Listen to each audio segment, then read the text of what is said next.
What's up, Frosty? How you doing, buddy? Good to see you, man.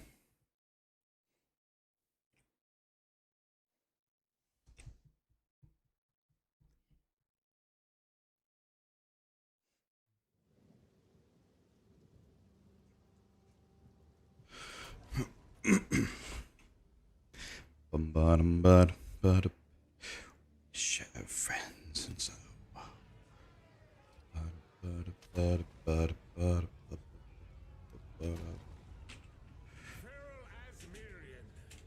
Expelled from your mountain, you are wild at heart and wild of mind.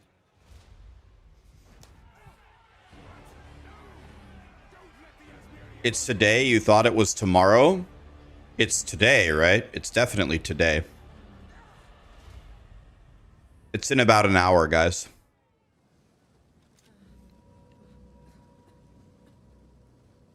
How we doing, guys?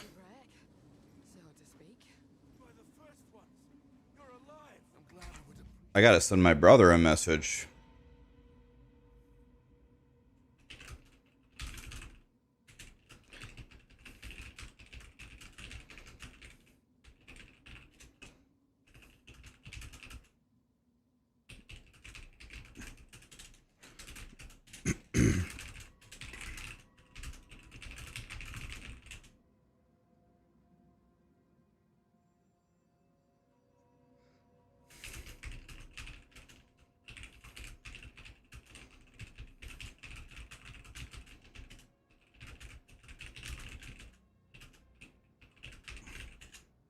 All right, nice.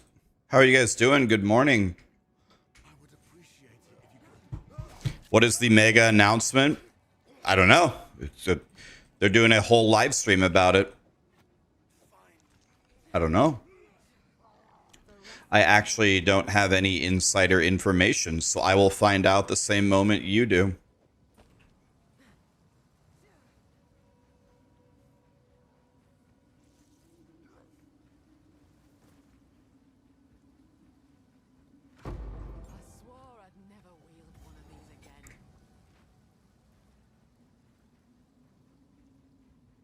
Yeah, I just got through the campaign with it, Steven. It's not as powerful as I want it to be. And I'm 99% sure Blizzard's gonna, or not Blizzard.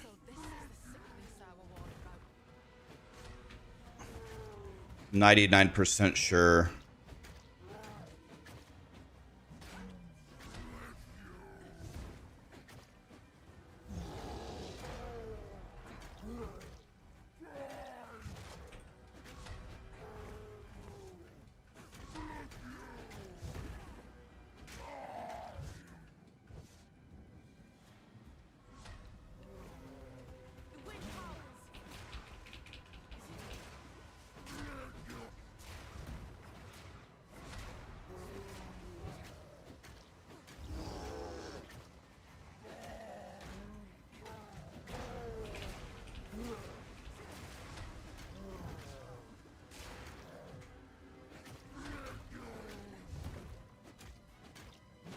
Man, how do you do damage with this thing?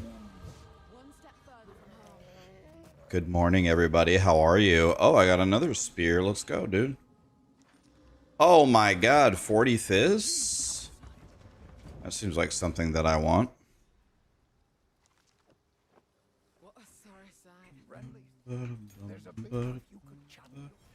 Anything take your fancy? Looks to be a decent sort, that one. Well, I guess Twister, right? So let's see here. We don't want parry, right? We have that in common.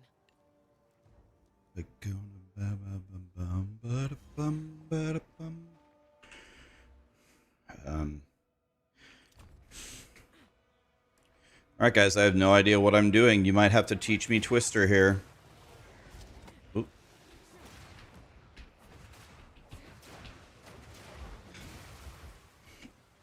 Okay, that seems easy enough.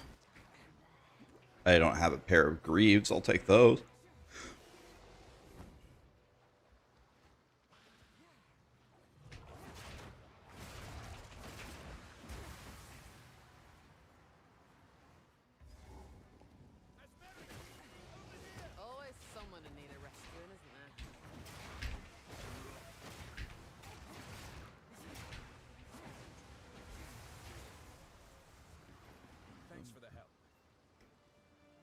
You do want parry? Okay.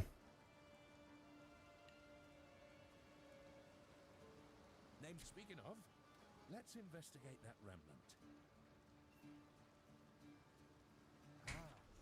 Is it safe to say that we never use spear throw? Actually, no. I want the AUG.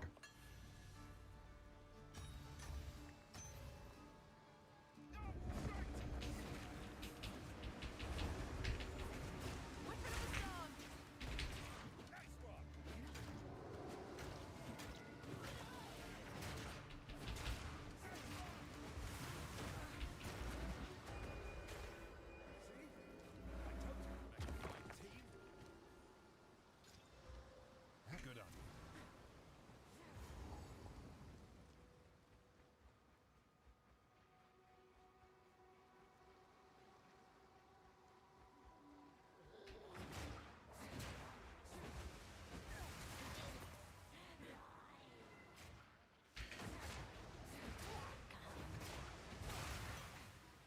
you. Okay.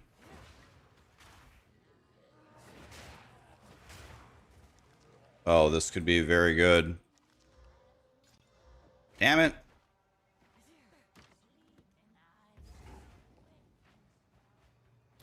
The stream is in about 1 hour. It's in 1 hour. I'll switch over to the countdown the moment that the countdown starts.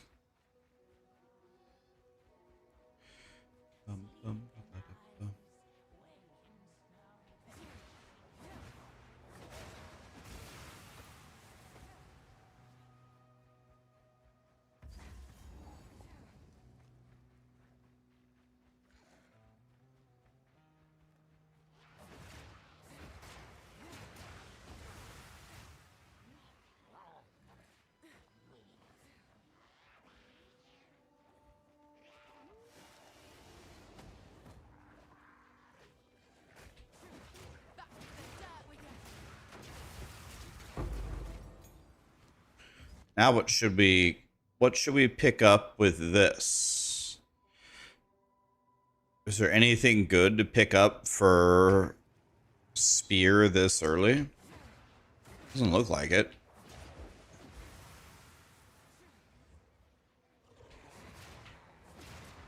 Frost bomb.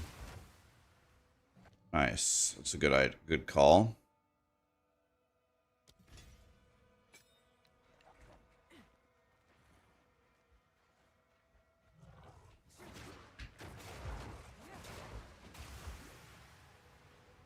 I should have kept running at the top here, by the way.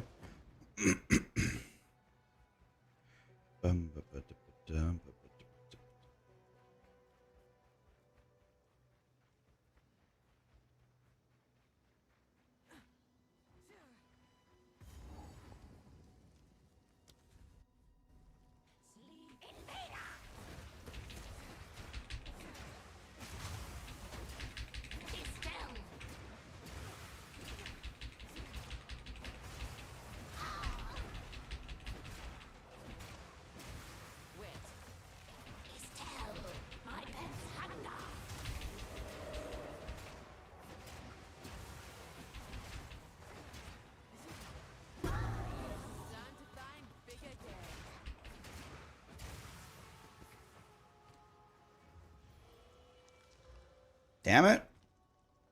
0 for 2 on the gloves. This is the world first sword gameplay. My sword just has a pointy end to it.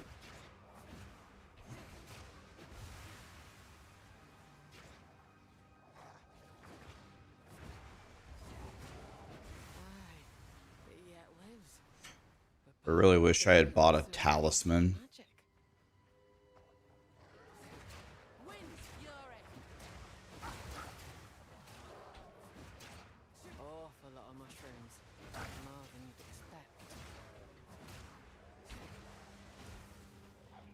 Where did my...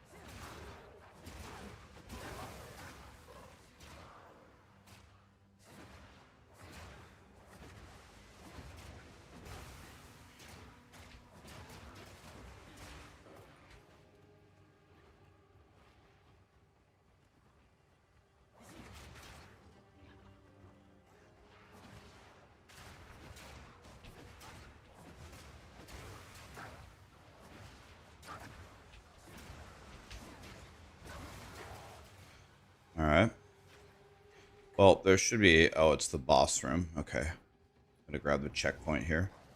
What we want is the witch's hut. Where is the witch's hut? Bum bum bum bada.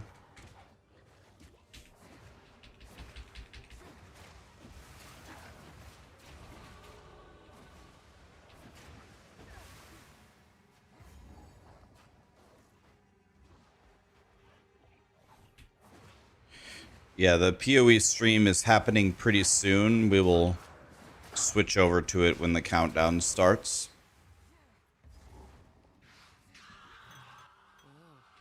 This here was someone's home. Well, I missed the frost bomb because I'm fucking stupid.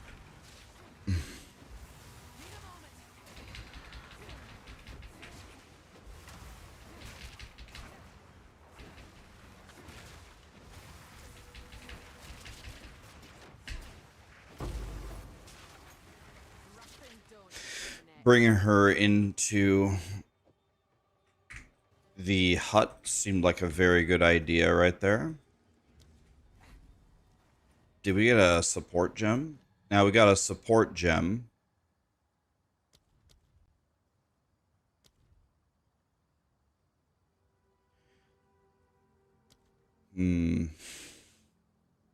Well, do we do rapid attacks on whirling slash? Retreat? I don't even know what this does. Retreat seems very good. Is this better than rapid attacks on whirling slash in the beginning?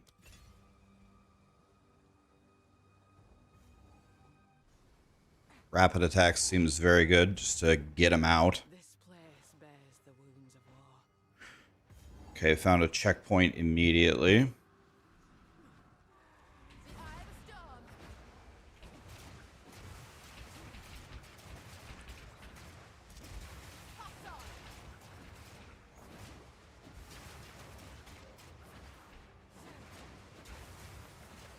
Alright, so we got a belt. Can you get a new spear out of the weapon racks? I think we got to check, right? Maybe.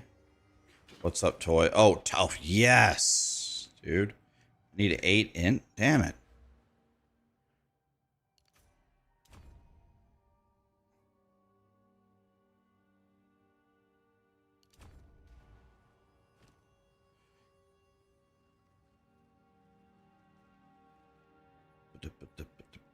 Oh, I have to be level 5 too? Damn it. Okay, now I got some boots on.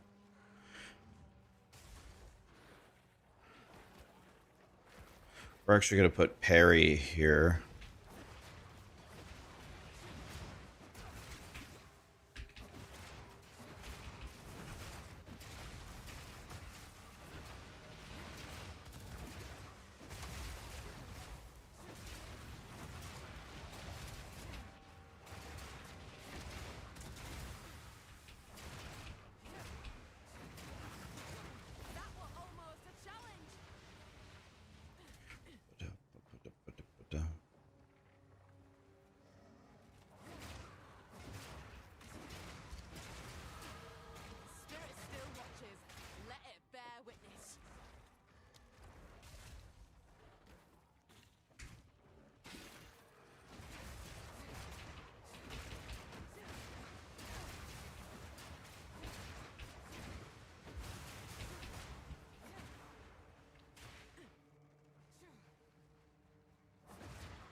Did I not go to Gamescom? I did not. No. I feel like a terrible person. I get invited to everything, but I never go to anything. I get invited to BlizzCon, ExileCon, TwitchCon, Gamescom, but I never go.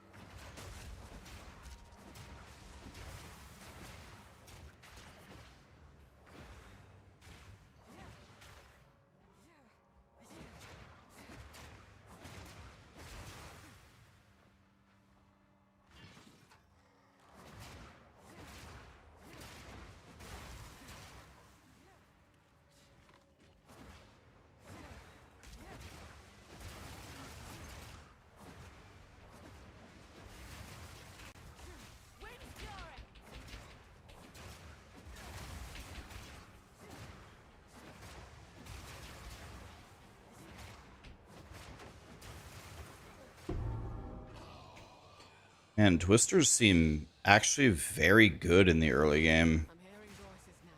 Like when you watch the speedrunners play it, it looks so clunky. But it actually really isn't.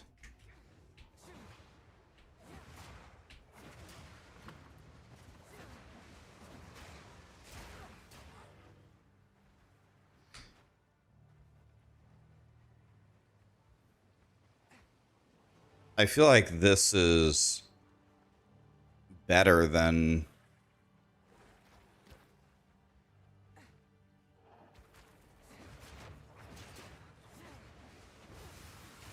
crossbow. This feels better than crossbows.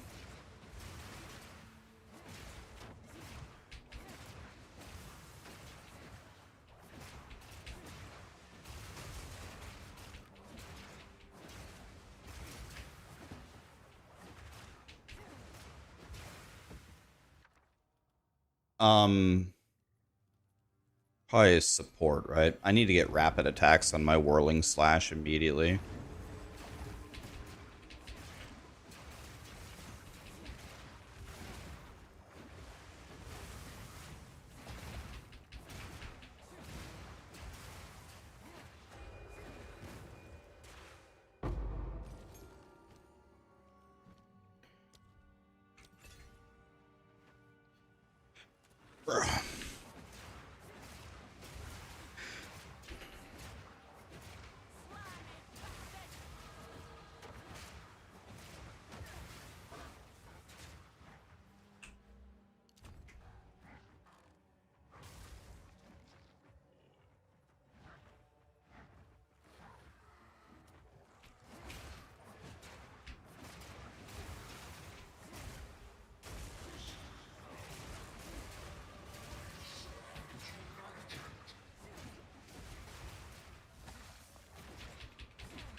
I did not get the new spear base.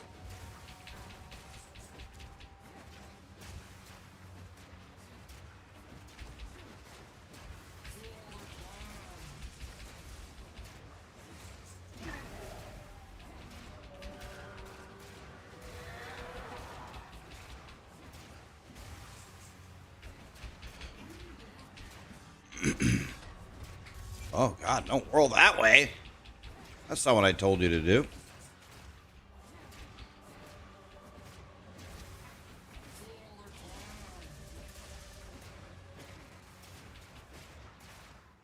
Wind's fury.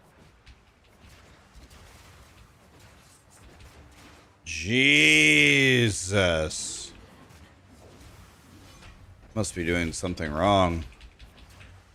Is this just how bad Twister is against Rust King? I did not get the new base for the spear in the weapon racks. I couldn't find it.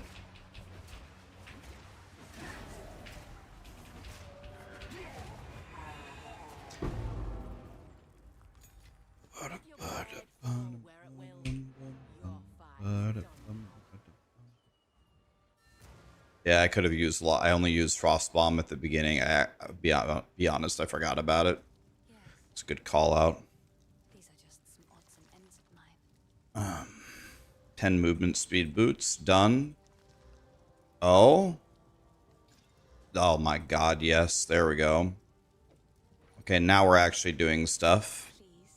Oh, I like this one.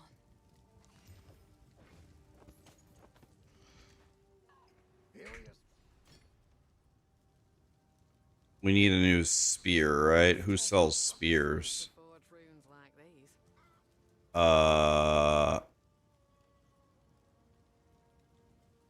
Well, this is a little bit better than mine, I guess.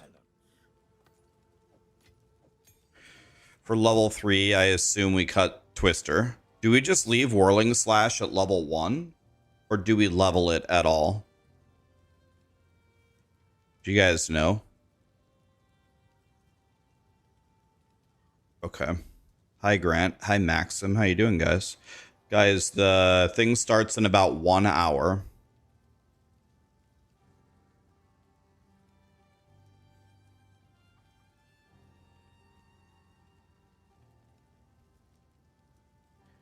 Okay. Well, now we have level 3 Twister. Guys, I've been teaching ARPGs for a long time, so I have a big hint for you today. Level 3 Twister is better than level 1 Twister. I'm here all day if you guys need any more help.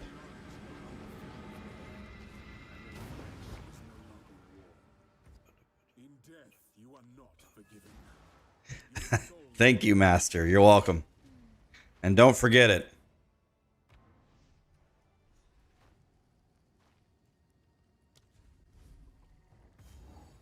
This guy is a genius. Yo, are Twisters actually low-key good in this zone?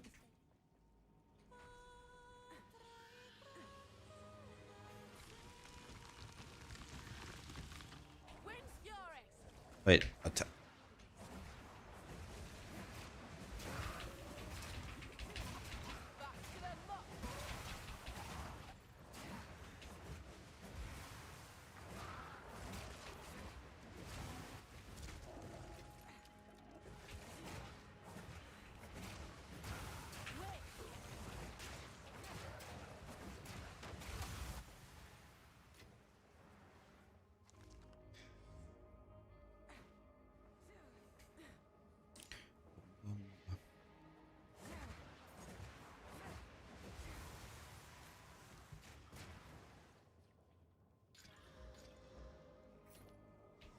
I probably should have saved that currency for the potential Iron Ring in the next zone.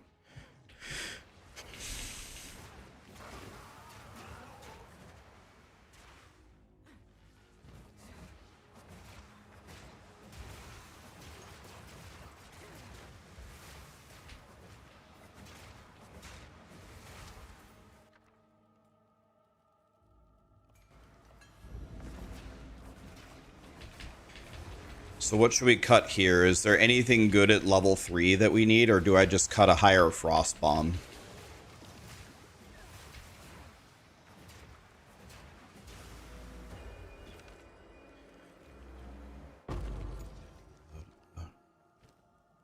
I couldn't pick a support gem. I couldn't pick it. It was the bonus reward, right? The regular reward I picked was Regal. It was the bonus. It was a skill gem. What did you see what just happened? I pressed dodge roll 15 times and my guy just kept whirling. Do you guys ever get stuck in that animation? I'm not kidding you. I pressed dodge roll 5 different times and my guy just kept whirling slashing. I wasn't holding it down. I wasn't pressing whirling slash. Like, what just happened? What the fuck was that? Roll. Does it ever like lock you in the animation? Pounce is a great call out. Of course, I can't use it.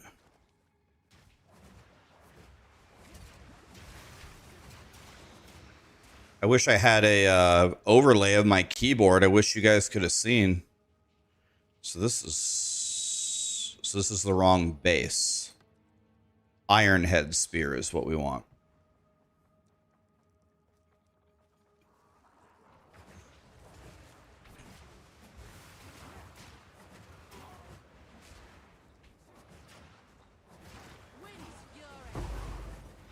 There we go, support gem.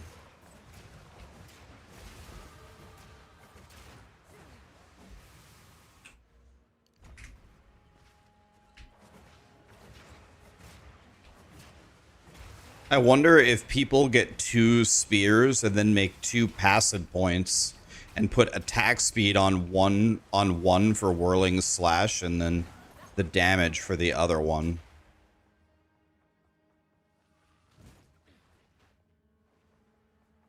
That seems like a smart idea.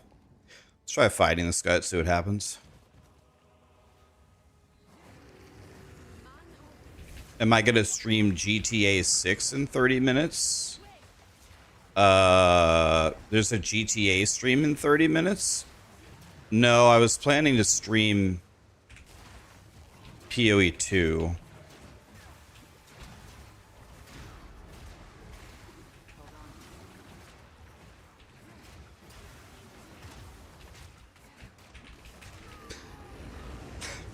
I told the guy, do you see my mouse cursor? I was moving my mouse cursor around the boss, telling him to whirl around the boss away from his mechanic, and my guy stood still. Like, look at, like, how does this fucking, dude, this is so janky. I was telling him to go like this. You could see my mouse cursor going around the boss like this. And instead, my guy stood still and just started whirling in place and let the guy hit him with his full fucking ultimate. God damn this game! Watch the mouse cursor, guys. Watch the mouse cursor. Just not used to this, but Jesus fucking Christ. The salt is real. I better go way away from the boss with the whirling slash. Oh, shit.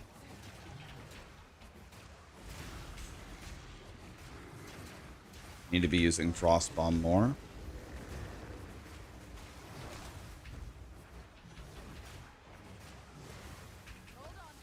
Should probably throw it against the wall. Okay, look at the mouse cursor. Okay, if we just go super far away from him, it works.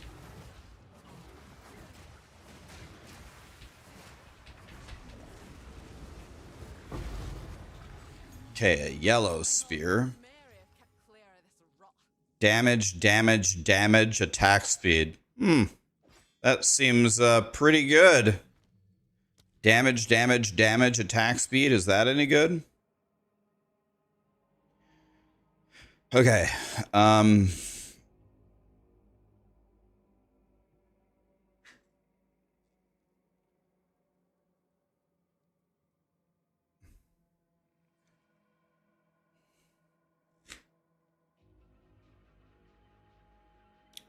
So let's see here.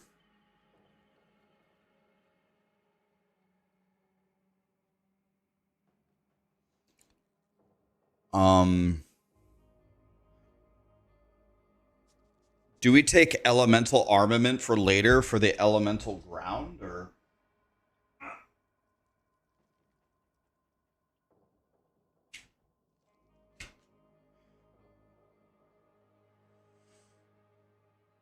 Take cold attunement. Is that because of the frost tipped whatever, Jim Bob?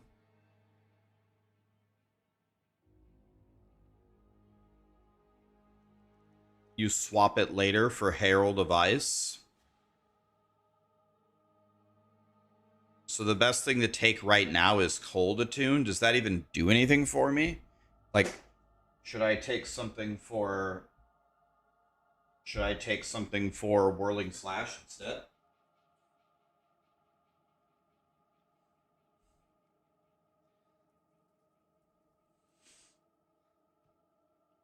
Rage makes... Okay, that makes a shitload of sense, of course. Rage.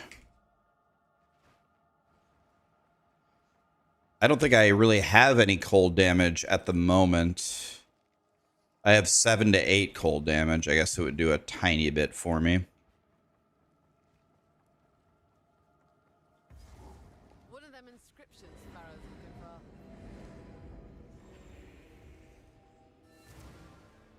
What's this then? That's a godly belt. Life and cold resist.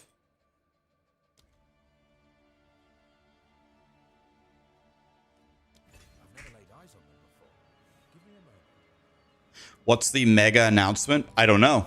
It's about probably the new league and the launch of PoE 2. I don't know what it is. Bubba, I'm good, buddy. How are you?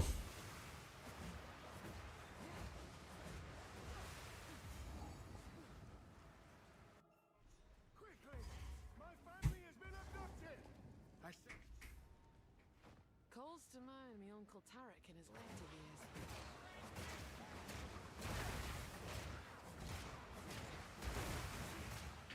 Oh god, I'm so much stronger now. Oh god.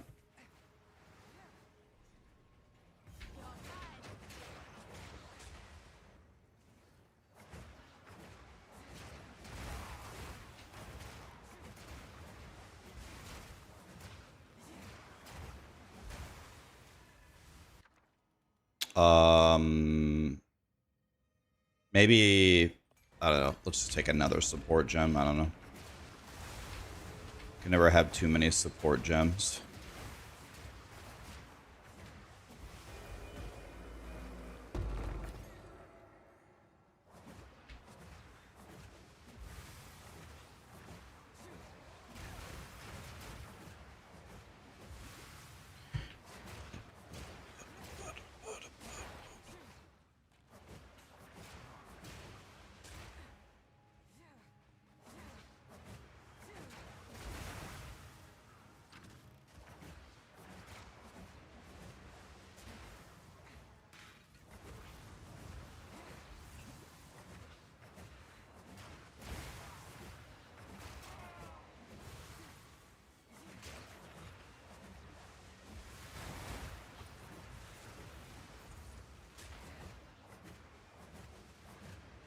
We need to see if we can find the iron ring here.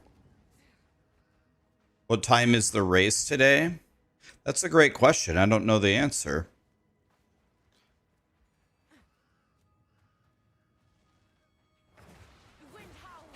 Oh, there's drops. Thank you, my dude. I will put that in the title.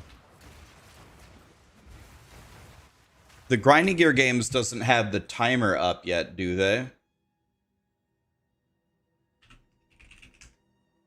Let me put the... They already have the timer up? Okay. I'll switch to the timer then.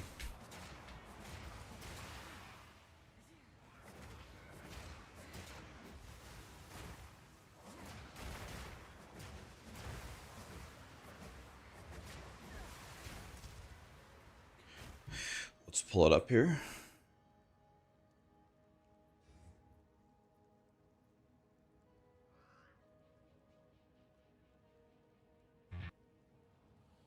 Okay, here we go. Nice.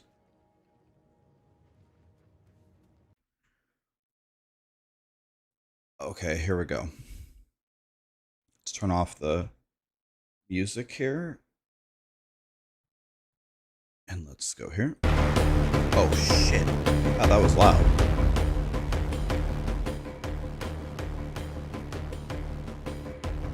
Let me turn this down and let me turn this up. Sorry, guys. It scared the shit out of me. My bad. I didn't realize it was going to be that loud. My bad. How's the volume there for now? You got a mirror drop? That's insane.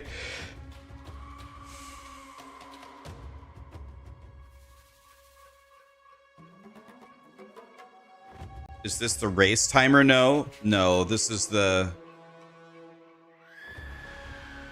race timer is at 2 p.m. So that means the presentation is an hour and a half.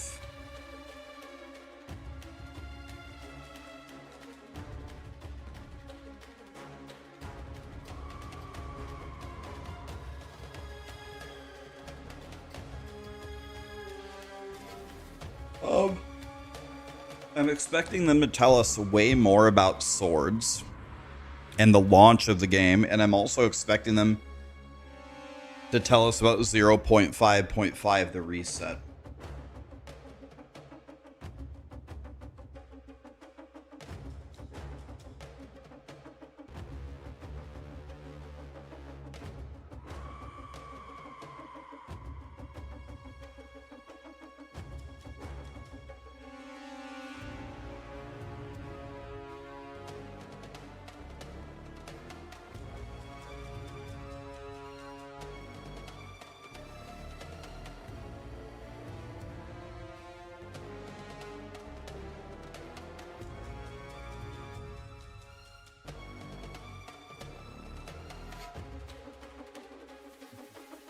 Toys, what you essentially just asked is there any chance that people will stop cheating in ARPGs? Of course, the answer is no.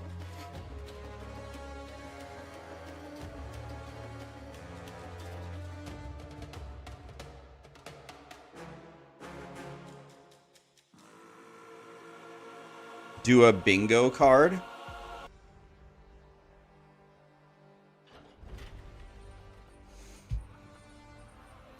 I mean, I guess we do have 50 minutes. Is witnessed, We got to do something.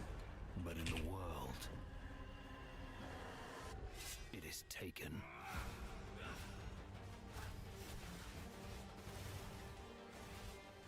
Okay.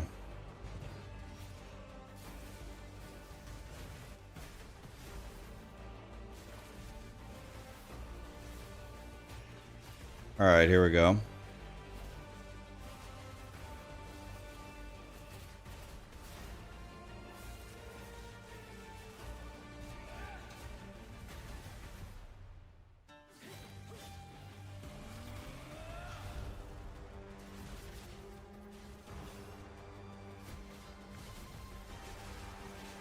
Okay.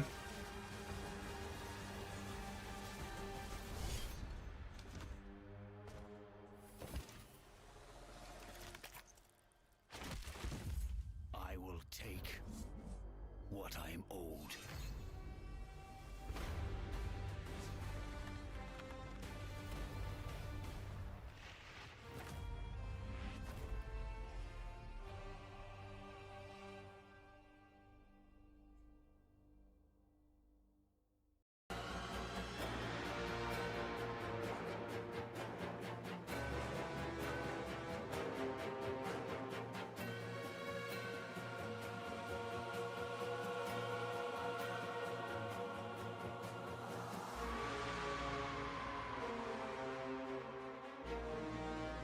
All right, boys, give me some ideas. Okay. The 0.5.5 release date.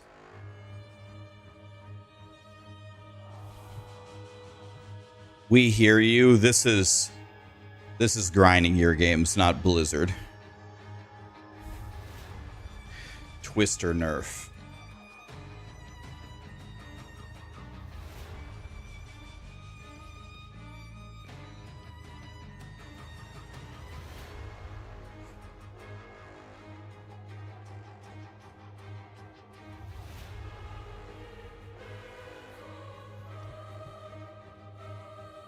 A new class.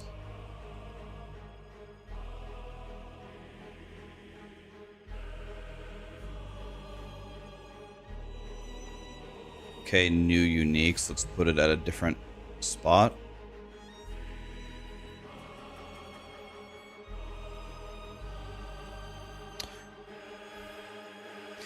The Vision. They never call it the Vision. Death recap. Nice. That's a good one.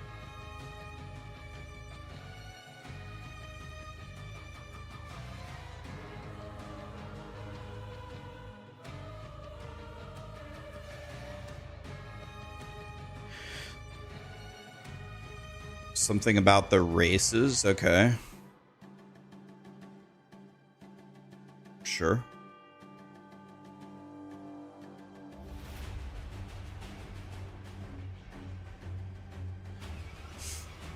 We have new class. I kind of lump that into ascendancies, right? Yeah, updated skill tree.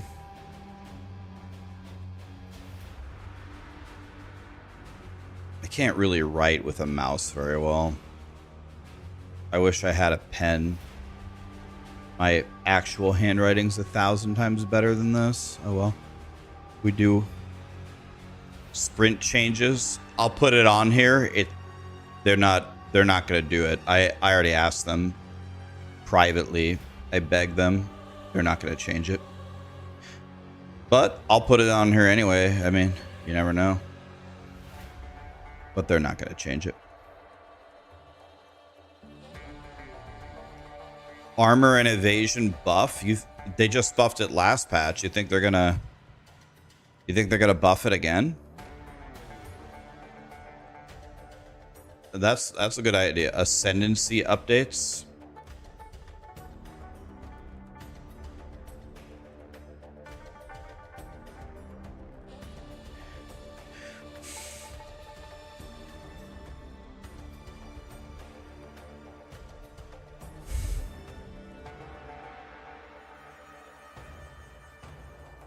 Pinnacle content. Okay.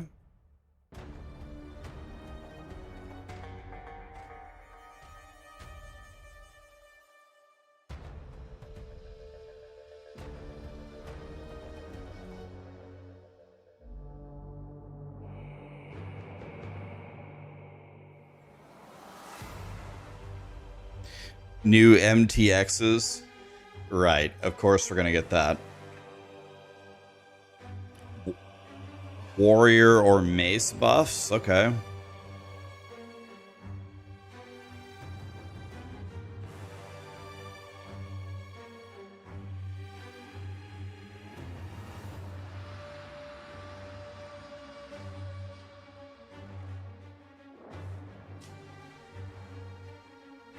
That's true.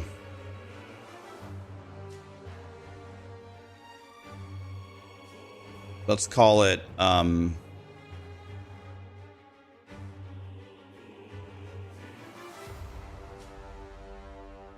end game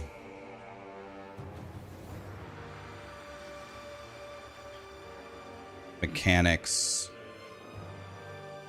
changes. Okay. Yeah, that's right here. Ascendancy updates, like how to do the ascendancies. I guess I didn't describe this very well.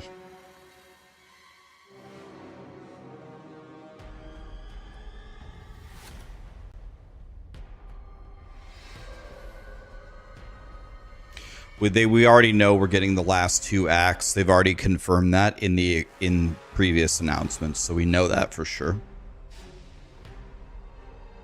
Oh, okay. So another weapon type besides swords. Like they give us axes. Okay.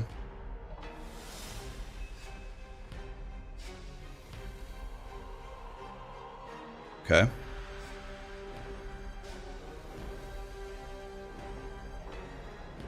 Okay. Let's just call it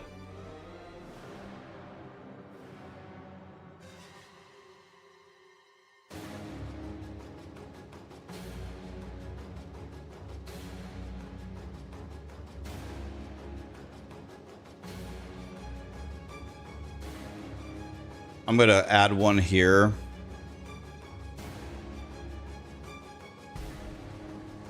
Chaos damage update. Okay. Righteous fire.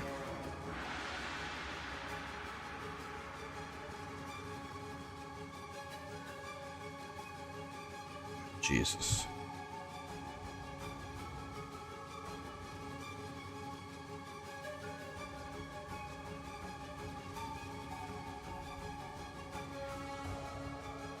New uniques.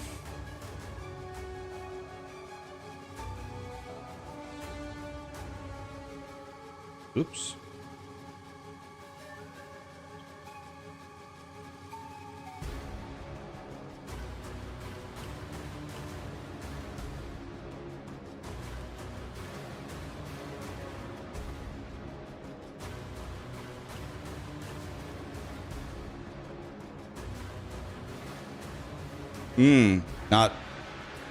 Not a bad thought.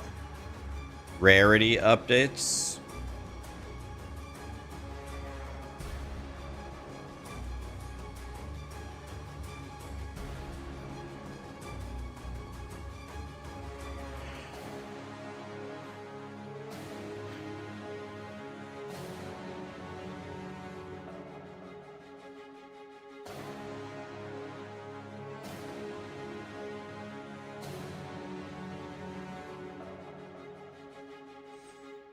We know that the full campaign release is coming. They have already confirmed that. Elemental terrain buffs and interactions.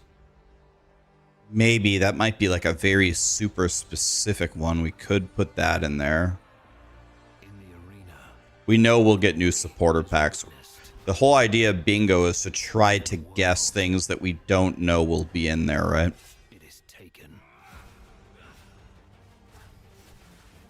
Socketed runic skills actually have a runic... What? Could be. Could be. Oh, yes. Yes. Ailment changes, because ailments fucking suck.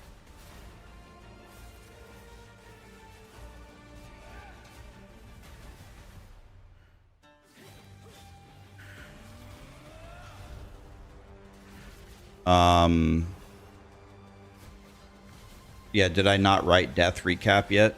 I thought I wrote... Yeah, it's right here.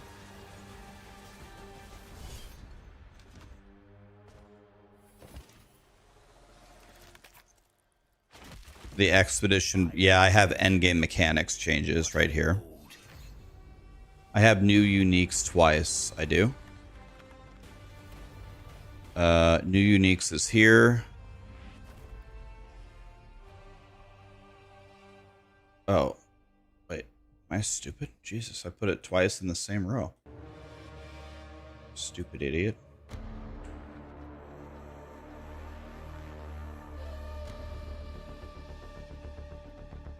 Thank you. Optimization.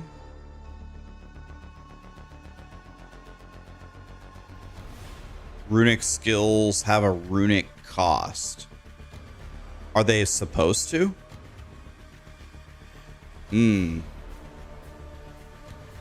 Crafting updates.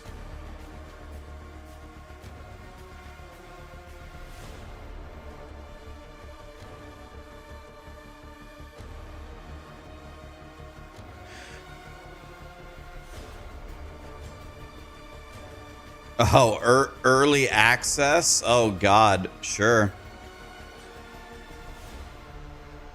I mean, technically, we already do have paid early access because we paid and we have access. Don't we already have... We already have paid early access. Bleed buffs. Yeah, I have ailments right here.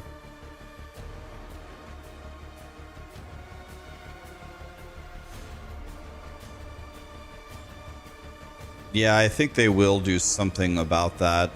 The runic stuff. King's March mappers.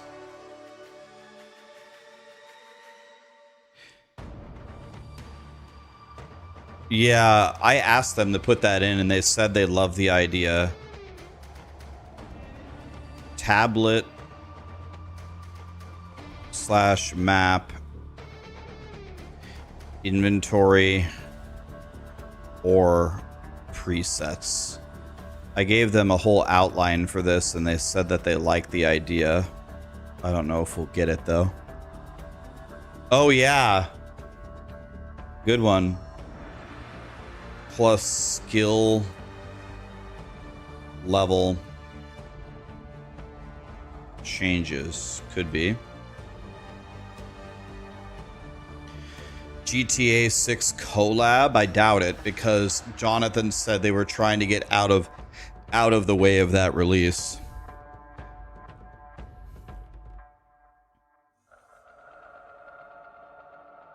Mercs update.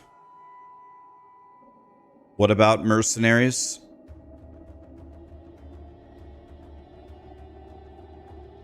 They pretty much have that, da boy. They don't have all of them, but they have almost all of them.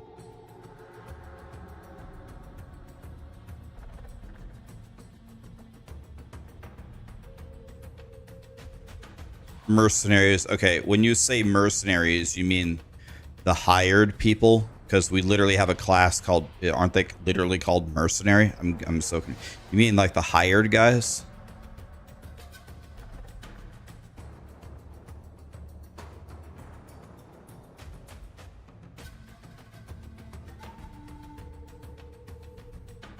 Could go, let's not put it in the same row as this. This better not happen, but let's put Gemling nerf.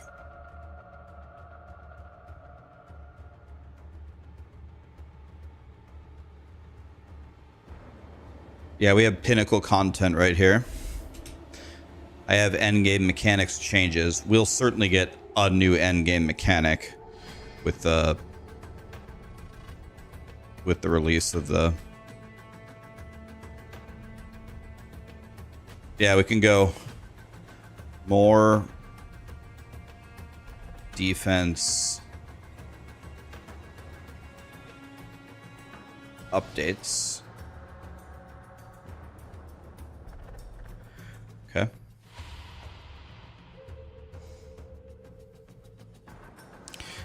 Okay, yeah. This one hits close to home. Yeah.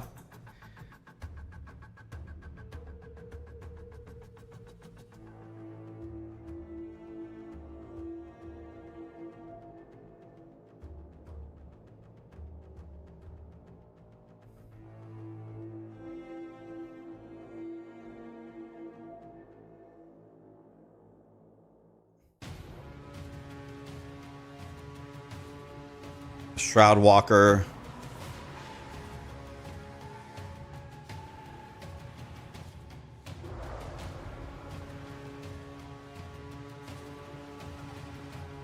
Removed from Headhunter. I begged Jonathan for this, and he said he would talk to Mark about it. That's the last I heard. We have cast on whatever right here, nerfs.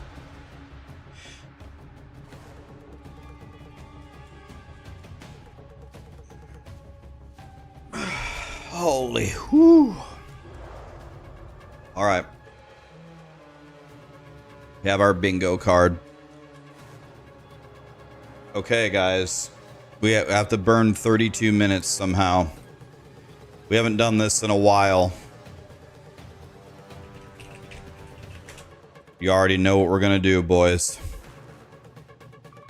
Here comes the every country in the world quiz.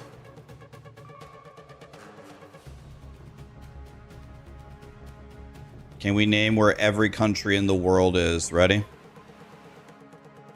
God. All right. Kazakhstan is here. Laos. So this is Vietnam. So this is Laos, right? Angola. My initial thought was right here, but I'm not 100% sure. I think it's here. Just trying to think. I'm gonna go here. I'm gonna go with my gut. Yes, Guinea-Bissau. Jesus Christ. Well, this is Guinea, isn't it? So this is Guinea-Bissau because this is Senegal and this is the Gambia. Let's see. Benin, Togo, Ghana, Ivory Coast. Is this Sierra Leone? No, this is Liberia. This is Sierra Leone. This is Guinea. So this is Guinea-Bissau. Ethiopia is here, right? Egypt, Sudan, South Sudan, Eritrea, Djibouti, Ethiopia, Kenya, Somalia, right? Iraq.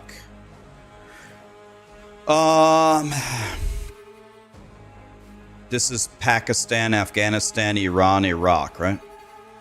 South Sudan is right here. No. Egypt, Sudan, South Sudan. Haiti is over here. Cuba, Haiti, Dominican Republic, I believe.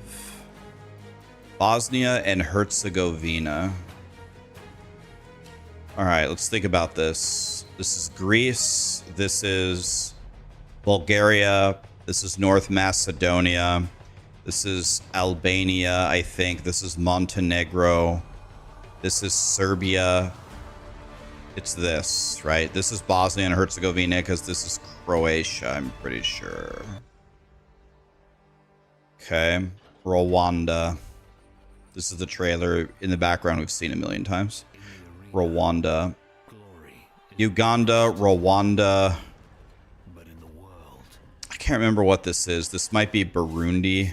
This is Malawi, so this might be Burundi, and this is Eswatini, right? So Uganda, Rwanda, Burundi is what I'm thinking. Yes, Gabon. All right, so let's think about this. So Gabon, this is Democratic Republic of the Congo. This is Republic of the Congo. This is Equatorial Guinea, and I think this is Cameroon. So this has to be Gabon then, I think. Yes. Malawi, I'm almost certain is here. Yes. Armenia. Turkey. Armenia. Azerbaijan, Georgia, I think. So Turkey, I think it's here. Yes. Austria is here. Estonia is here. Israel, Syria, Lebanon, Israel, Jordan. So this is Israel. Morocco.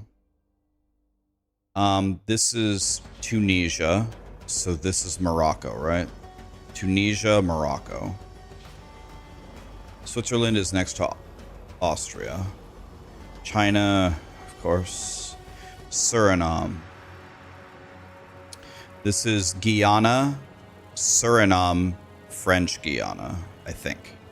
I think Suriname's in the middle. Yes. So, Portugal, Spain, France, Belgium, Netherlands, Germany, Denmark, Poland. This is Czechia, Slovakia, Hungary, Slovenia, right? So I think it's this. Yes, Poland, we just said that. Germany, Poland. Venezuela is at the top. This is Colombia connects to Panama. So this is Venezuela. Tajikistan, Jesus Christ. All right. Kazakhstan, Uzbekistan, Kyrgyzstan, Turkmenistan, Tajikistan, Afghanistan, Pakistan, India, Iran, I think. Kazakhstan, Uzbekistan, Kyrgyzstan, Uzbekistan. I think this is Tajikistan. Yes. Moldova is right here because this is Ukraine and this is Romania. Portugal is over here. Norway, Sweden, Finland. Guatemala. Mexico, Belize. I think this is Guatemala. Belize, Guatemala. This is Costa Rica. So this is El Salvador. This is Nicaragua. So this is Honduras. And this is Panama. So Guatemala's here. Okay. Ireland. Okay, so it's either Yemen, Oman, or Oman, Yemen. But I think Yemen is here. So let's put Oman. It's one of the two. I think Oman is here. Yes. Iran is here.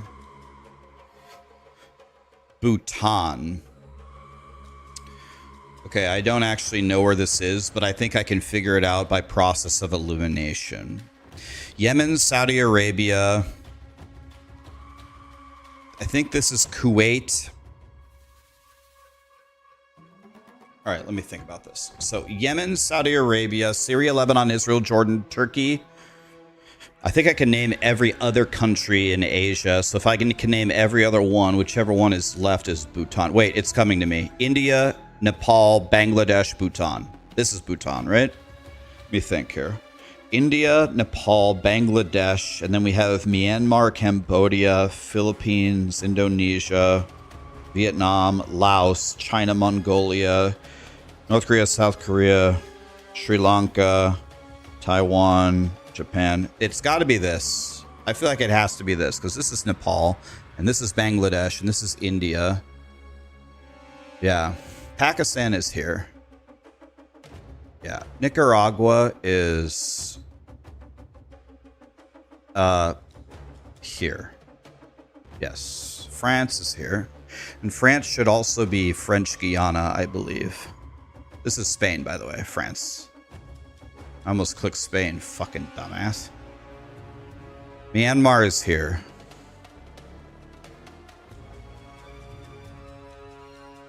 Denmark is Germany's hat. And it's also Greenland. Yes. Zimbabwe. I think this is Eswatini, Lesotho, South Africa, Namibia, Botswana, Zimbabwe, Zambia. So Zimbabwe. Sri Lanka is here. Iceland is here. Bolivia. Well, this is Paraguay. This is Argentina, Chile, Peru, Ecuador, Colombia, Brazil. So Bolivia has to be here because this is Uruguay, right? Yes. Uzbekistan. Kazakhstan.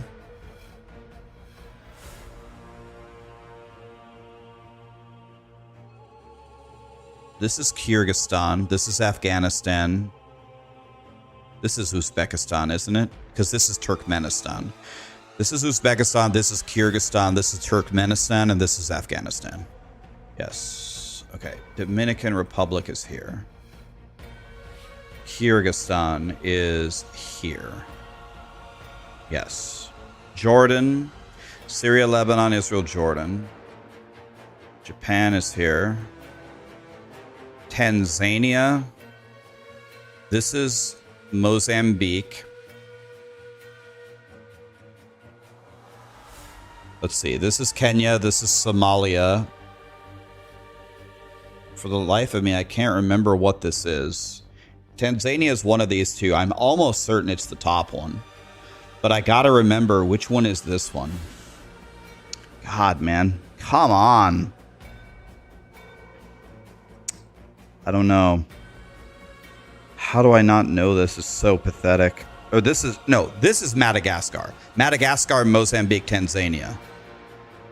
Because then we have Seychelles and Comoros, Sao Tome and Principe, and Cape Verde. So it's Seychelles, Comoros, Madagascar, Mozambique, Tanzania.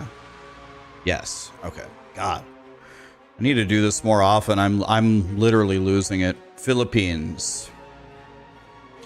So this is Thailand. This, I believe, is Indonesia. So this is the Philippines. Yes. Honduras. New Zealand. Mongolia is China's hat. Tunisia is in Africa. It's the northernmost country in Africa. Madagascar. Lesotho is inside of South Africa. Burundi. I talked about this earlier. It's Uganda, Rwanda, Burundi, because this is Eswatini, right? Pretty sure it's here. Yes. Colombia. Republic of the Congo. This is Democratic Republic of the Congo. So this is Republic of the Congo. Albania, I believe, is right here, right? Because it's Greece, Bulgaria, North Macedonia, Serbia, Croatia, and this, I think, is Montenegro. So I think it's here. Yes, Greece right next to it. Senegal. Okay, let's see here. I think it's this one, but let's be sure. Benin, Togo, Ghana, Ivory Coast, Liberia, Sierra Leone, Guinea, the Gambia, Senegal, right? Belarus. This is Ukraine. So this is Belarus. This is Latvia, and this is Lithuania, right? So I think Belarus is here. Kenya is south of Ethiopia. North Macedonia, I just said that. Algeria. Okay, so this is Libya. This is Egypt and Sudan, so this has to be Algeria, right? And right next to it. Democratic Republic of the Congo. Argentina's over here. Belgium is here. Turkey is here. Brazil is here. Central African Republic is here. Botswana is north of South Africa. The land of the tacos, everybody knows where that is. Djibouti is here, because this is Eritrea and this is Somalia. Netherlands is here. Uganda is here. Georgia is here, because this is Azerbaijan. Yeah. Germany is here. Canada is here. Bulgaria, that's where Woody lives. Peru.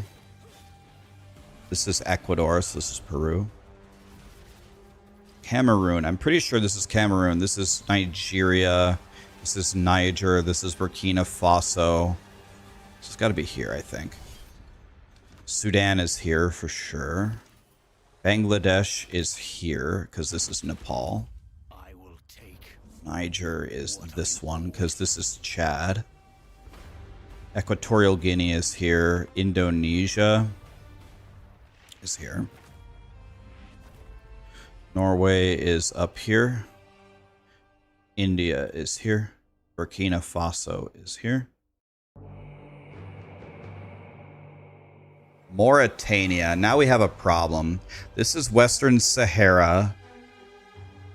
This is Mali, I think. So this is Mauritania. Yes. Taiwan is here. Somalia is here. Benin, Togo, Ghana, Ivory Coast. Namibia is here. Cuba is here. Australia is here. Afghanistan is here. Malaysia. So this is Vietnam, Cambodia, Thailand. So this is Malaysia, right? North Korea, Lithuania, Estonia, Latvia, Lithuania, Russia. Mali is here. We just went over this. Guinea is here. Sierra Leone is here because this is Liberia. Yemen is here. Belize is here. Slovakia. This is Slovakia, Hungary, Slovenia. So Slovakia is here. UAE is here. This is Kuwait, I think. UAE. Okay, I think I can get this one. Azerbaijan is here. Italy is here. Chad. Benin, Togo, because this is Nigeria. Uruguay is here. South Korea is here.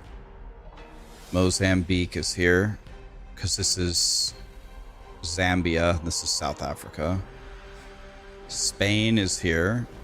Ivory Coast is here. Hungary is here. Here. Croatia. Syria is here. Liberia is here. Saudi Arabia. El Salvador. This is Costa Rica. So this is El Salvador. Togo. South Africa. Chile. Nigeria. Ecuador. Costa Rica. Paraguay. Guyana. Turkmenistan. Vietnam, Latvia, Thailand, Papua New Guinea, Jesus Christ. So I think this is Papua New Guinea because this is Solomon Islands, isn't it? So I think this is Papua New Guinea. Yeah. Cambodia is here. Eritrea is here. Sweden. Nepal. Serbia is here. Romania is... No, that's Ukraine. Romania is here. Yep. Zambia's down here. Hello? Solomon Islands is here. Egypt is here. All right, very slow time, but we didn't miss at least.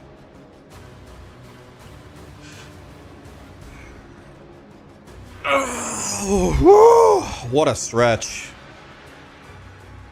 All right. Clear. China number one. Yes. Did I study this in school, or do I just have general knowledge? When I was in school, I liked school. So for almost all the disciplines, like the periodic table, right? Antimony, arsenic, aluminum, selenium, hydrogen, oxygen, nitrogen, rhenium, nickel, neodymium, neptunium, germanium, iron, americium, ruthenium, uranium, you know. The states and capital: Baton Rouge, Louisiana, Indianapolis, Indiana, and Columbus is the capital of Ohio. There's Montgomery, Alabama, south of Helena and Montana. Then there's Denver, Colorado, and there's Boise, Idaho. There was like science Olympiads. There were math competitions like the Atlantic Pacific, the God, what was it called? The ATPAC, the Sigma competitions, the academic decathlons, the AMC, the American Mathematics Competition, the AMY, the US AMOs, all those different things. I really liked that stuff. I wanted to compete. So I had very good teachers, and I spent a lot of time studying this stuff when I was a kid.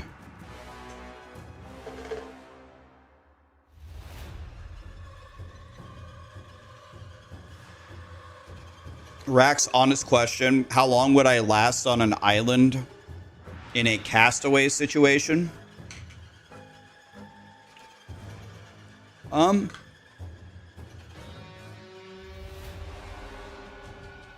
Well, I'll tell you one difference between me. I've watched a lot of reality survival shows. You guys ever seen the show Alone? I actually feel like a lot of people that go on these survival shows are actually just fucking around way too much. So,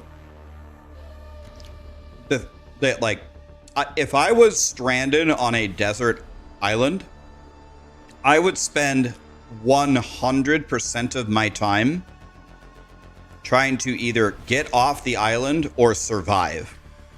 These people are like building little miniature chess sets, or they build little mini guitars to pass the time.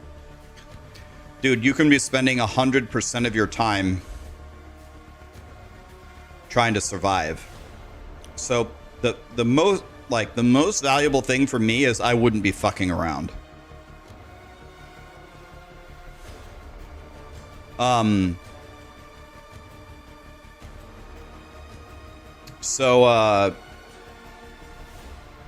The first thing you do is you need shelter. And people spend way too long building their shelter. People are like building the Taj Mahal. I'm not going to cut down 30 trees, and I'm not going to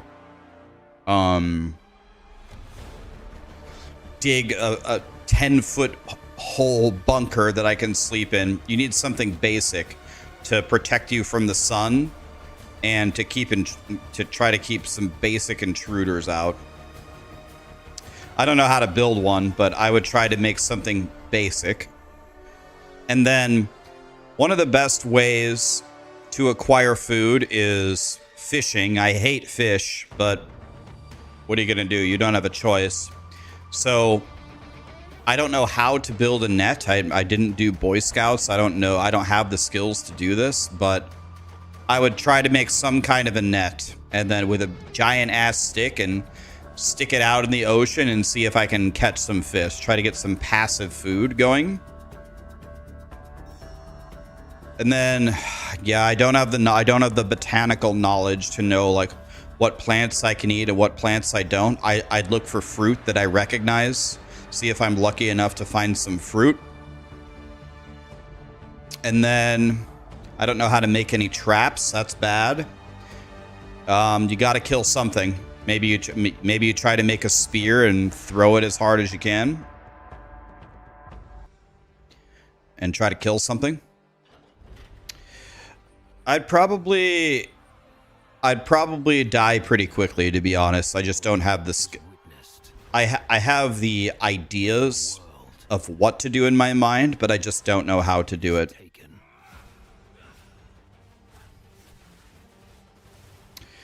But I would certainly make a better attempt than most Jim Bobs, I think. But I'd probably just die, to be honest. Probably die in 2 weeks or something. Probably be dead within 2 weeks.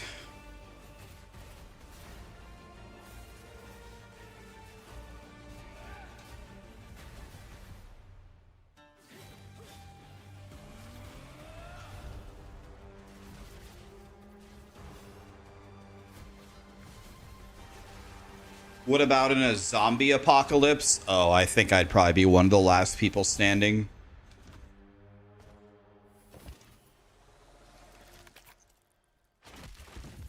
I will take. In a zombie apocalypse, I'd be one of the last people standing. I was born for that. Very confident in a zombie apocalypse.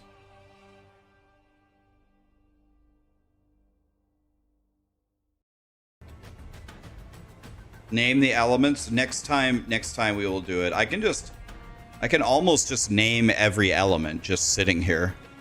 Guess we have 8 minutes. Let's see. Antimony, arsenic, aluminum, selenium, hydrogen, oxygen, nitrogen, rhenium, nickel, neodymium, neptunium, germanium, iron, americium, ruthenium, uranium, europium, zirconium, lutetium, vanadium, lanthanum, osmium, astatine, radium, gold, protactinium, indium, gallium, iodine, thorium, thulium, thallium, yttrium, magtinium, rubidium, boron, gadolinium, niobium, iridium, strontium, silicon, silver, samarium, bismuth, bromine, lithium, beryllium, barium, holmium, helium, hafnium, erbium, phosphorus, francium, fluorine, ytterbium, manganese, mercury, melithium, magnesium, dysprosium, scandium, cerium, cesium, lead, praseodymium. Hold on, let me think. Lead, praseodymium. Fuck, let me think. Lead, praseodymium. I'm gonna miss like 3 of them. I can't remember. Lead, praseodymium. I don't know. Palladium, promethium, potassium, palladium. Let me get some others out of the way. Argon, krypton, neon, radon, xenon, zinc, chlorine, carbon, cobalt, copper, tungsten, tin, sodium. There's some weird new ones like tennessine. Lead, praseodymium. Fuck, man.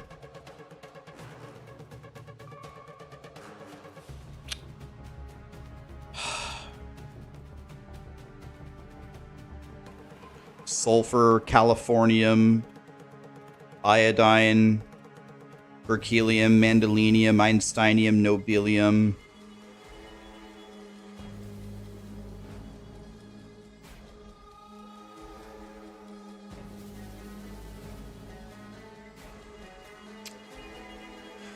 I can't remember. I'm gonna have to. I'm missing a couple there. I'm missing like potassium. I didn't say potassium. I'm missing like 15 of them, I think.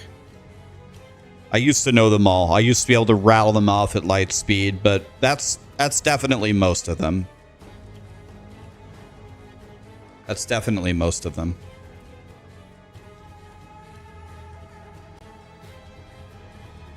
I counted 113. Oh, I don't think I got that high, did I, Grant? There's new ones that I'm not really familiar with, like Tennessee. You forgot water, bro? Oh, yeah. I forgot water on the periodic table. You know, the compound.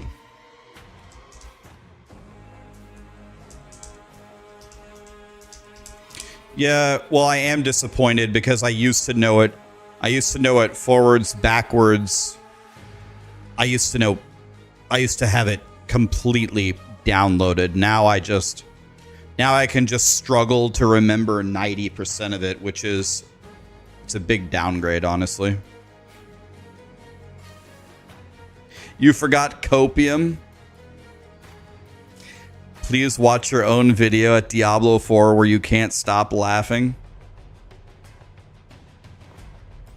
If you compare GTA 6 with Asian games, it looks really damn bad. Can I say something that might get me, like, canceled? Am I the only one? Like, so I have never played a Grand Theft Auto game. I've never played one. Ever. Never. I've never done one mission in any of them. Am I the only one, like, when I see GTA 6, I see, like, to me, it looks like a bowl of Fruit Loops. It's just a lot of colors and weird people. And every trailer that I see, I can't see, like, a point to it. Like, what, like, I'm going to play it because everybody's so hyped about it. I'll try it. But, like, what's the point of the game? Like, I see it and I can't, my brain can't connect, like, okay, I turn it on and I pick up the controller and what? What do I even do? I don't get it.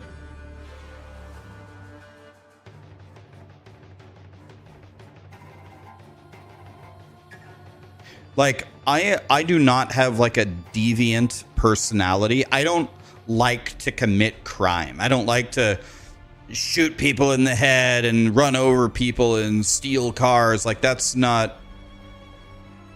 That's... like, that doesn't excite me. I don't know.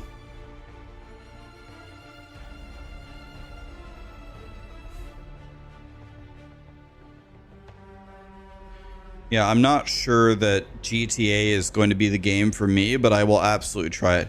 Go Big Red. I mean, we're the worst team ever, but good luck to us.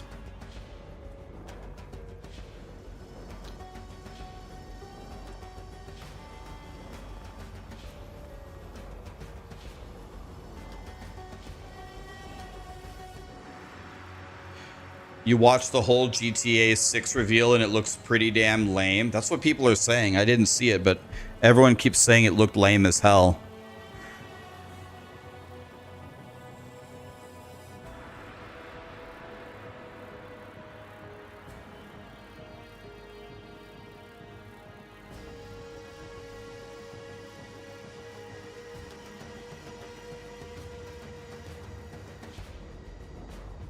Stop lying to us. We know you're a secret level 100 mafia boss. I have such a clean record, man. I have a clean driving record and I have a clean criminal record. I'm clean, man. All I want to do is pet Callie and eat tacos and play some games. I'm a very simple person. I'm a simpleton. Bono, Hazard, Kerrigan, Meister, Jord, Big Crick, Perfect, Balls, Cheerful, Duh, Flyers, Crazy, Toys, Jesteraya, Rondo. Thank you so much for the subs. Run ads. Oh, great idea. I can only have time to run 1 minute of ads. Let me add you so you don't get ads during the thing. Okay, 1 minute ad break. Here we go. I did it. Do you ever wash your hoodie? Why would I do that? It loses value.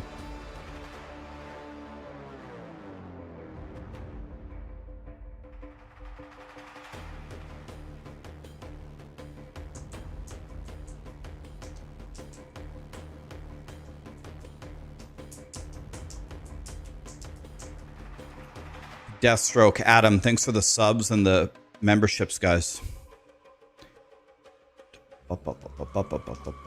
Oh shit, I need to get up my summary thing. Oh shit, I need to write my summary. Duh.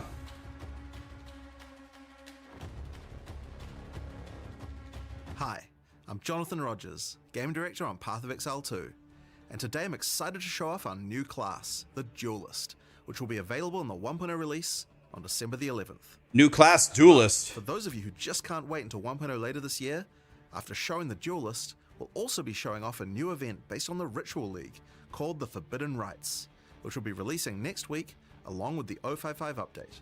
And after all that, a Q&A with Ziggy D to answer your questions from Twitch chat.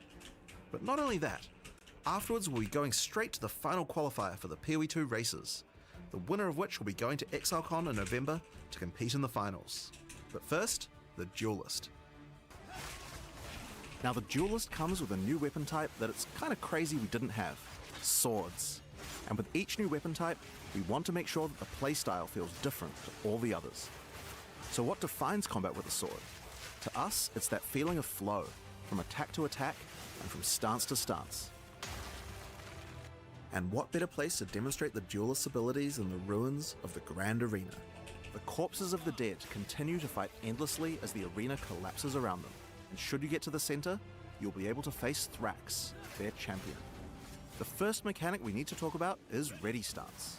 After using some Duelist skills, you can keep holding the button to ready your blades for your next strike. Normally, your basic sword slash would look like this. But in Ready Stance, it turns into a deadly AoE slash instead. Your Ready Stance also has the ability to be upgraded. This is Sand Scour, another Ready Stance attack. And if you stun enemies with it, you'll enter Sand Stance, and using this with your default attack will send out a Sand Disc. But default attack isn't the only ability that can be modified by your stance. Like Perforate, for example. This skill is a triple stab, where the third strike sends out drills, bleeding your enemies. But from Ready Stance, you can skip right to the drills. If you use it from Sand Stance though, it will send out a bunch of mini Sand Discs from every enemy it hits. Perfect for large packs. Together, these basic abilities give a very unique feel to sword combat. It's quite different than any other class we've made, flowing from ability to ability. There's also some abilities that you can use while in Ready Stance, without breaking it. A good example are War Cries, like this one, Intimidate. Time to die! Use it to deliver a cutting insult to your foe, intimidating them and causing your next attack to knock them off balance. Another great ability you can use already is Rending Dash. This movement skill slices through monsters, but since you stay in Ready Stance, it allows you to reposition to the perfect angle to strike. So far, we've been using Sand Stance to tackle these enemies. But what about Blood Stance? For that, we'll need to switch from two-hand to dual wield. Now with swords, we wanted to make sure that the different options of one-hand, two-hand, or dual wield each have their own interesting playstyle. So unlike other weapon types, dual wielding swords gives you the ability to parry attacks. Follow up with Bloodied Blade to enter Blood Stance. When using this one with default attack, you'll create a deadly blood wave, causing your enemies to bleed. And of course, Blood Stance will also work with other skills that benefit from stances. So use it with Perforate, for example, and you'll get a bunch of mini blood novas. Once your enemies are bleeding, you might want to try out Hemorrhage. This skill creates deadly blood slashes that drastically speed up the bleeding on your enemies. And once the enemies have built up enough blood loss, slice through them with a Rending Dash to consume all the blood loss for a Giga Bleed. Now, one Giga skill Bleed. we couldn't have made the Duelist without is Cyclone. It's an absolute Volume fan up, favorite. volume up, Just like volume before, up, volume using up. it, you can spin Sorry, to guys. win. But this class is all about using stances. So how about we try it with one of those? Use Cyclone from How's that, Sand guys? Stance, and you'll be spewing Sand that Discs better? at your enemies left and right. Great for AoE clear. Sorry. Now Parry also had a significant upgrade compared to before, and it's a lot more reliable now. But Sorry, I there's was also typing another way to 1,000 parry words. monsters that doesn't require waiting for them to attack you.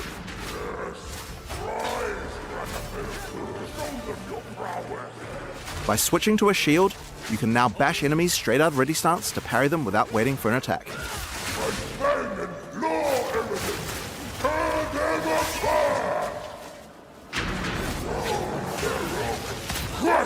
The animations During look the really arena's good. heyday, challengers would first have to face deadly beasts to test their mettle, so why should it be any different now? Before you can face Thrax, you will need to defeat these dangerous adversaries to prove your worth.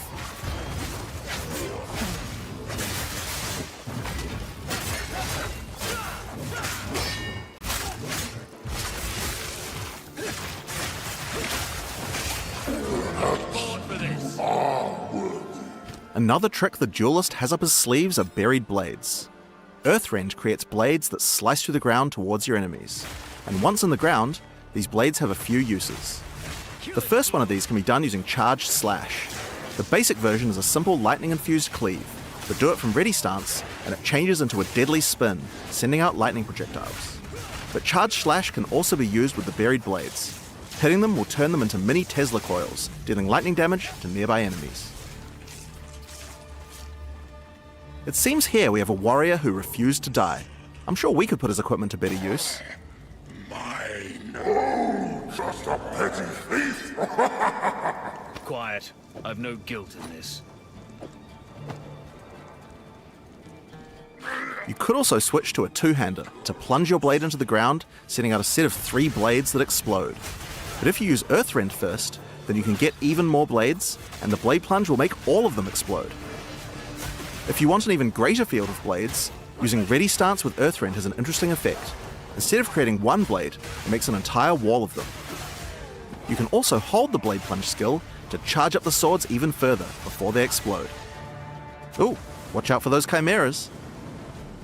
So for maximum damage, use Ready Stance into Earthrend, charge them up with Charged Slash, and do a held blade plunge for a massive explosion. But that's not all. Blood and Sand work with the blade plunge too, to empower all your buried blades. Use it with Sand to generate continuous sandstorms around all your blades. And this can be a devastating combo to blend bosses.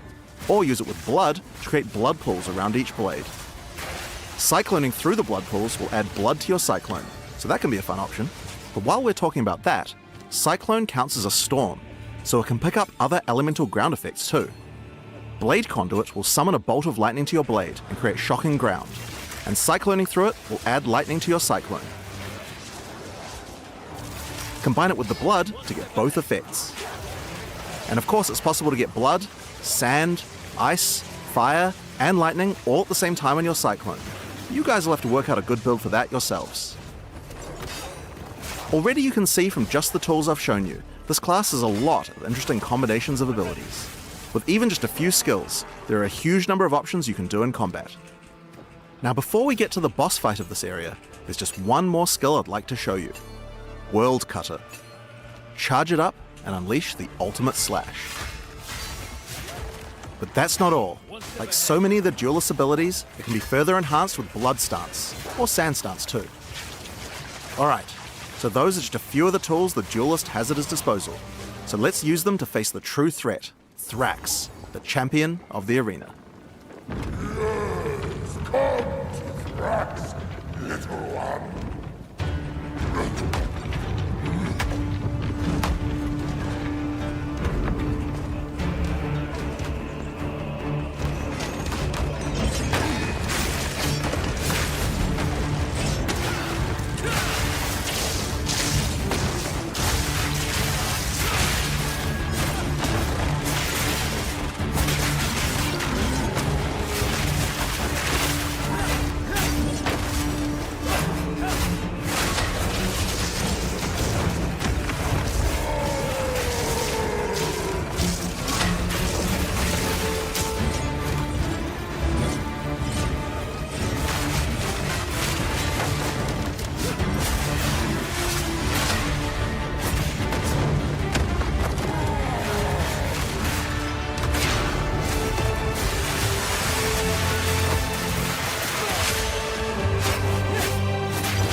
Use the elemental ground.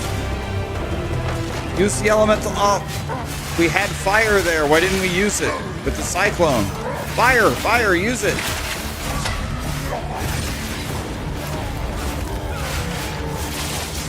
The HP bar is showing you bleeding that he has. That's bleeding, I believe. Is this the new concoction build?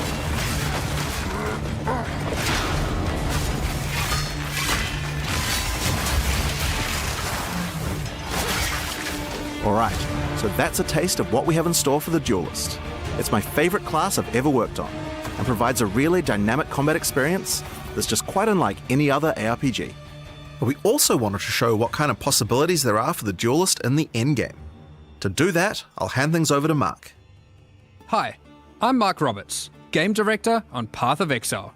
Today, we're going to go through 2 in-game builds that we've put together for the Duelist made by our developers.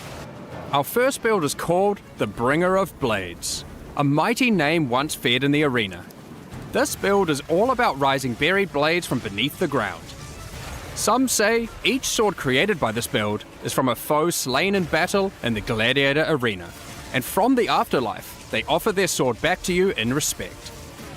The bread and butter of this build uses Earthrend, supported by the lineage support Calm's Madness, to maximize the efficiency of creating buried blades. It combines that with the Blade Conduit skill, to charge up all the blades with lightning. You can also use the Astral Projector support on it to be able to do so from ranged, if you want to minimize risk and place shock ground underneath your enemies. We also have Earthrend supported by Electrocute, so that we can keep the enemies crowd controlled. Then it's just simple. Spam Earthrend, occasionally using Blade Conduit to refresh the charged lightning on all the blades. For stronger enemies, or larger packs, we want to be able to get sand stuns. The best way to do that while clearing is using Combat Frenzy. Simple, now you're generating frenzy charges. With those, we can use Sand Scour to enter sand stuns. And from sand stuns, use Blade Plunge to cause sand discs to appear on all of our many buried blades, covering the screen in storms of sand. Of course, you want to use eroding sands too, because as the sand discs are doing many small hits, you want to make sure enemies have as little armor as possible for maximum damage.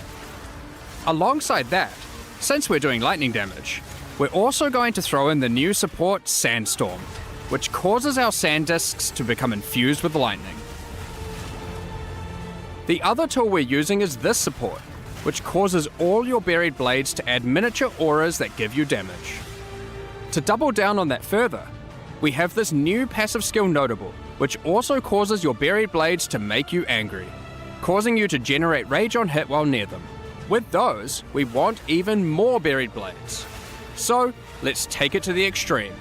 And for that we have this skill, Rain of Steel, which allows you to call down a whole ruckus of swords, covering the entire battlefield in buried blades. It's pretty obvious what to do next. Just use the existing combos, and the entire screen becomes surging with lightning as sand discs run wild. There's more coming even still. Alongside the Duelist, we've made a whole bunch of new epic swords. I mean, just look at them all. This build in particular uses this sword, which causes all your buried blades to be enhanced by Karui magic and become ancestrally boosted. Then, take these new passive skill notables, specifically for boosted attacks, to improve your efficiency even further. There's a few new ways to boost attacks with the Duelist, and we're excited for you to discover and integrate them into your builds. Yeah, that build we just saw With all looks... that combined, look at this actual mayhem.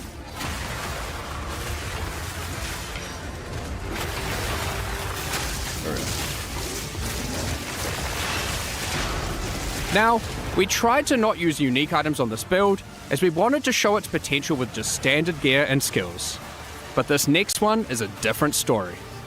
So, let's move on That to our first second build build. looks way too Here slow we for have mapping. the Scourge Walker. Looks very For this cool, build, we wanted to do Cyclone with a twist. but way too For slow. that, we're going to use some uniques, starting with a new sword being introduced alongside the Duelist, Oro's Sacrifice. This sword grants a ton of fire damage, at the expense of your physical damage, and grants a new skill called Infernal Step. Infernal Step itself is pretty fun, and pretty epic. Use it as you flicker around, burning enemies as you strike them. Now Be there we wary, go. though. There are both upsides and downsides to using this skill consecutively. Each use gains you a stack of Sacrificial Flame. While this isn't inherently a downside, using Infernal Step while you have Sacrificial Flame causes you to take fire damage, and the more you have, the more you take. Yay, So you downsides. want to make sure you mitigate as much fire damage taken as I possible. love downsides with my In order skills. to do this, we're using even more uniques. Like these, which have received some changes. Molten Tenet and Zoth's blood. Then we've just gone and used good armor gear in our core armor slots to stack up as much defense as possible. So, what about damage? We're doing a few things here that are pretty out there. Given we're using Oro's Sacrifice, we're dealing purely fire damage. However, we still need to be able to bleed for some huge DPS you'll see soon. To do that, we're using this unique ring, Blistering Bond. This allows our fire damage to scale bleeding, instead of physical damage. Our last unique is Barrack's Respite. As said originally, we want a Cyclone, which is a wind skill, and can benefit from elemental ground surfaces. Now, our Cyclone is a fiery vortex. One last thing to note before showcasing our Scourgewalker in action is that Oro's Sacrifice also grants you frenzy charges while at maximum sacrificial flame. This will allow us to fold Bloodied Blade into our rotation between Cyclone sessions to get Blood Enhanced Cyclone. We're gonna need to increase our movement now speed you by can see our basic 9,000%. rotation. First, we use Infernal Step a few times. Then, once we have a frenzy charge, we use Bloodied Blade. This puts us in blood stance. And then it's simple. Cyclone away. As you can see, we have the perfect harmony of demonic powers. It's way too Blood slow, though. and fire fill the screen. It's way too Honestly, slow. though, we need to add be some moving horror and 15 flesh to the times build faster. to really embrace the fantasy. For that, let's use this new support gem, which we will put on our Cyclone. Given we're already bleeding, this can cause enemies to shed chunks of flesh when hit, which explode after a short delay. Check out this ruckus. Oh, and while we're at it, let's add even more fire by using the Fan the Flame support. At this point, you can already see how much this is getting out of control. I love it. You may notice we have an excess of frenzy charges. So, you want to throw on Echoing Strikes, which consumes all your frenzy charges to cause our next Cyclone to create a bunch of Cyclones. Feel free to add Infernal Cry to the mix, cause why not? Okay, well it's already pretty damn strong, but we can push it further. What about single target? For that, we're going to make use of our second weapon set, and use a one-hand sword and Targe, which grants parry. However, instead of using a regular Targe, we're going to use this Runeforged Targe, which grants us a special version of parry that maintains its stances when used. So if you are in blood stance and use it, you will remain in blood stance afterwards. This includes while using the dashing parry that Jonathan mentioned earlier. We are going to want our parry debuff duration to be as long as possible, so we can spend more time spinning. To get that, we're using another new sword base type. This one adds base duration to parry. We've also then invested into as much parry duration in this weapon set as possible on new passives on the tree. Now, we can make this even better by using a new support that allows our parry to apply Armor Break. And to get it to benefit from our fire damage, we will anoint the Molten One's gift on our amulet. Now, our Armor Break causes enemies to take extra fire damage. So now, we just get into blood stance using Bloodied Blade, use parry, which dashes in, keeping us in blood stance, then we Cyclone our way to glory. Don't forget to also use Echoing Strikes once you get enough frenzy charges. I mean, just look at this damage. Well, that did 1 million damage, You may and I have can throw noticed we one didn't show plant for any 5 ascendancy million damage. classes. That's For right. no combo. These builds weren't even ascended, so their build potential goes so much higher. And the ascendancies are pretty epic. Here's some art to tease them. But to find out more about that, you'll have to check them out when we show them at ExileCon later this year. We hope you enjoyed our Duelist demonstration. We're really excited to have you get your hands on it and start slicing and dicing throughout Rayclast. Now, Path of Exile 2's full 1.0 launch is later this year on December 11th. But if you just can't wait till then, next week we are doing our 055 update, and it includes a bunch of changes as well as a new event. Given that, it's finally time to talk about Forbidden Rites, a new event based on the Ritual League that will be starting with our 055 patch next week. But that's not all. We also have a massive overhaul to the Trial of Chaos, some new in-game Abyss content, Thank God. and more. So, let's dive straight into it. Thank God. The King in the Mists and his cultists, left unchecked, have spread their influence. By his will, the Nameless have been performing gruesome rituals throughout Raxxanterax, all the way from the forests of Ogum to the deserts of the Marraketh and even Exile and the Karui Islands, afflicting everything around them with a foreboding darkness. As you can see, they've been quite successful in their efforts, and if not stopped soon, who knows what will become of Raxxanterax. During the Forbidden Rites event, your goal is to put an end to their nefarious plans. In each area of the campaign, you'll find a ritual encounter. For those unfamiliar, these are effigies that are guarded by the Nameless and their servants. By defeating them within the ritual site, you can then activate the effigy and fight them again as they are revived by dark magic, all whilst various plagues will try to kill you. Defeating the revived monsters causes their blood to go to the effigy to be used as tribute. After the encounter, use the tribute you earned to acquire rewards. These rituals, unlike their in-game counterparts, will not exclusively reward unique items, and instead will give you a bunch of items useful for leveling, like currency for crafting your gear alongside a bunch of equipment. Ultimately, in every area, you get to kill some monsters and then go on a small shopping spree. However, we know people liked having unique item rewards from Ritual, and we wanted that to still be present in the campaign, but we just couldn't give one out in every single area. Throughout each act, 2 times, and once in each interlude part, you'll see these clusters of more epic ritual effigies on the world map. When you reach these areas, you'll notice that unlike normal, the effigies aren't just in a random location in the area, but they're on top of the area's boss fight. By completing these boss rituals, the boss will then be carried forward and added to the next ritual in the cluster in the next area, where you'll face it as part of an increasingly dangerous series of boss waves. For example, the first cluster you'll encounter is shown here, containing large effigies in Clearfell, Mudburrow, the Grelwood, and the That seems Grimtangle. tough in the campaign. If you complete the ritual in Clearfell, the Hag boss will appear during the ritual in the Mudburrow, alongside the Devourer. Once you've completed That's that gonna be area, hard for the ritual people. in the Grelwood will include You gotta Brambleghast, fight- alongside the Hag and the Devourer. You gotta fight 2 bosses in the first act with nothing? Okay. And then you get 1 unique for it? Holy Then, shit. to top it off, when you get to Grimtangle, the ritual in that area will have its boss, the Rotten Druid, and the previous 3, totaling 4 boss fights and 1 epic final showdown. That's where the unique rewards come into play. By completing these epic boss ritual encounters, you then get to spend your tribute on unique items.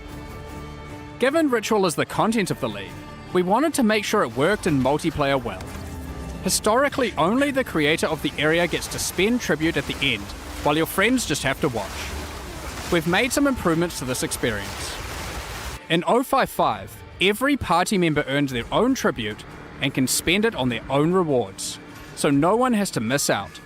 In order to make it not too rewarding in groups, we've restricted it so party members are unable to reroll the shop and they have fewer options available to choose from. So, that's the campaign and a multiplayer improvement. But what about the endgame?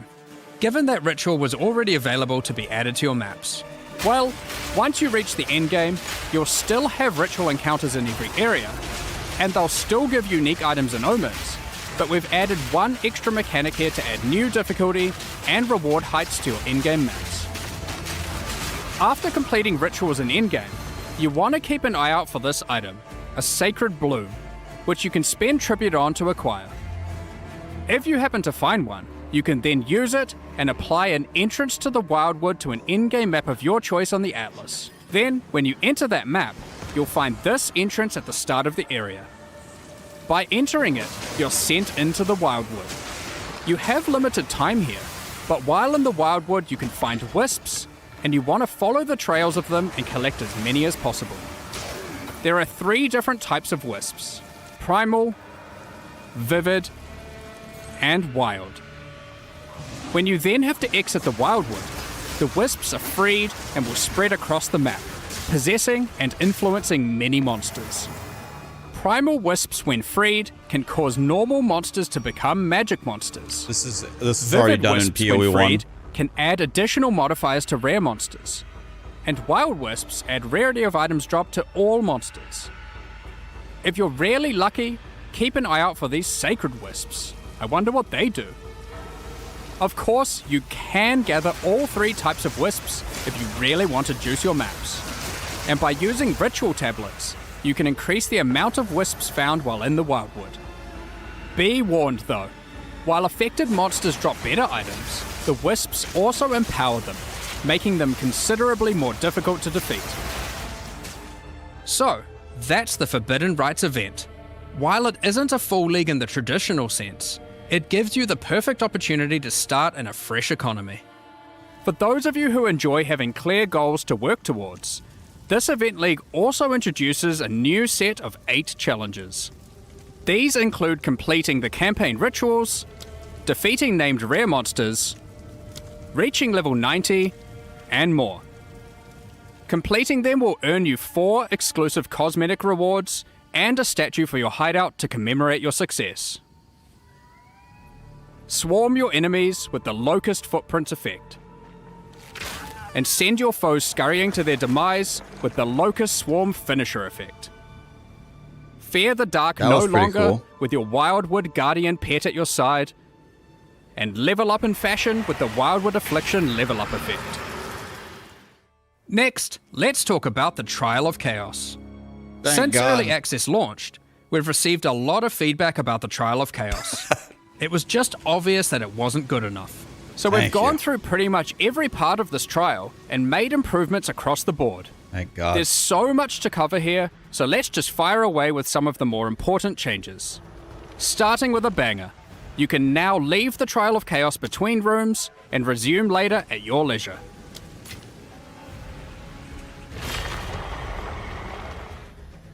Alongside improving almost every aspect of the encounter types, we've made far more of the rooms just about slaying all the enemies, instead of the more specific objectives like escorting the statue Thank or God. implanting soul cores. Thank God. We've increased the size of that pesky elevator and made them more responsive. We've made the doors between rooms open quicker and from further away. We've shortened the distance between rooms to have less running. We've added a lot more inherent scaling to the area and to the Trial of Sekimas too, to account for the lack of Atlas Tree. We've made the Trial Master only time freeze to spawn in all the monsters once at the start of the run, instead of in many of the rooms. On top of that, we have done a full pass on all the modifiers, making them significantly less dangerous at lower tiers, and rising to the same difficulty at their maximum tier. Additionally, all the modifiers now grant bonuses to item rarity too. The modifiers now also have better descriptions, being more explicit about what danger you're signing up for.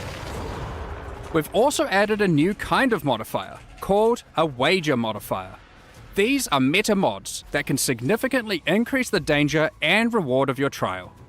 For example, this one increases the tier of every modifier already applied to your run, but in exchange for that, doubles all the currency you've earned so far in the run. There's about a dozen of these, and they have some pretty interesting effects. Sometimes you want to apply them early in the run, other times late. They add a very cool dynamic element to the mod selection between rooms.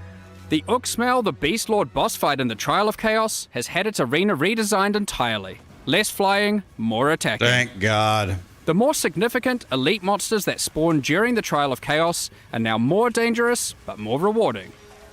Speaking of rewards, you can now also find these chests between each room to get some bonus items for your efforts. And the rewards available when choosing modifiers no longer offer random corrupted items, now exclusively offering only currency items and soul cores. Oh, and we've done a full balance pass on those too, to make them more powerful, alongside adding some new ones to the trial and endgame.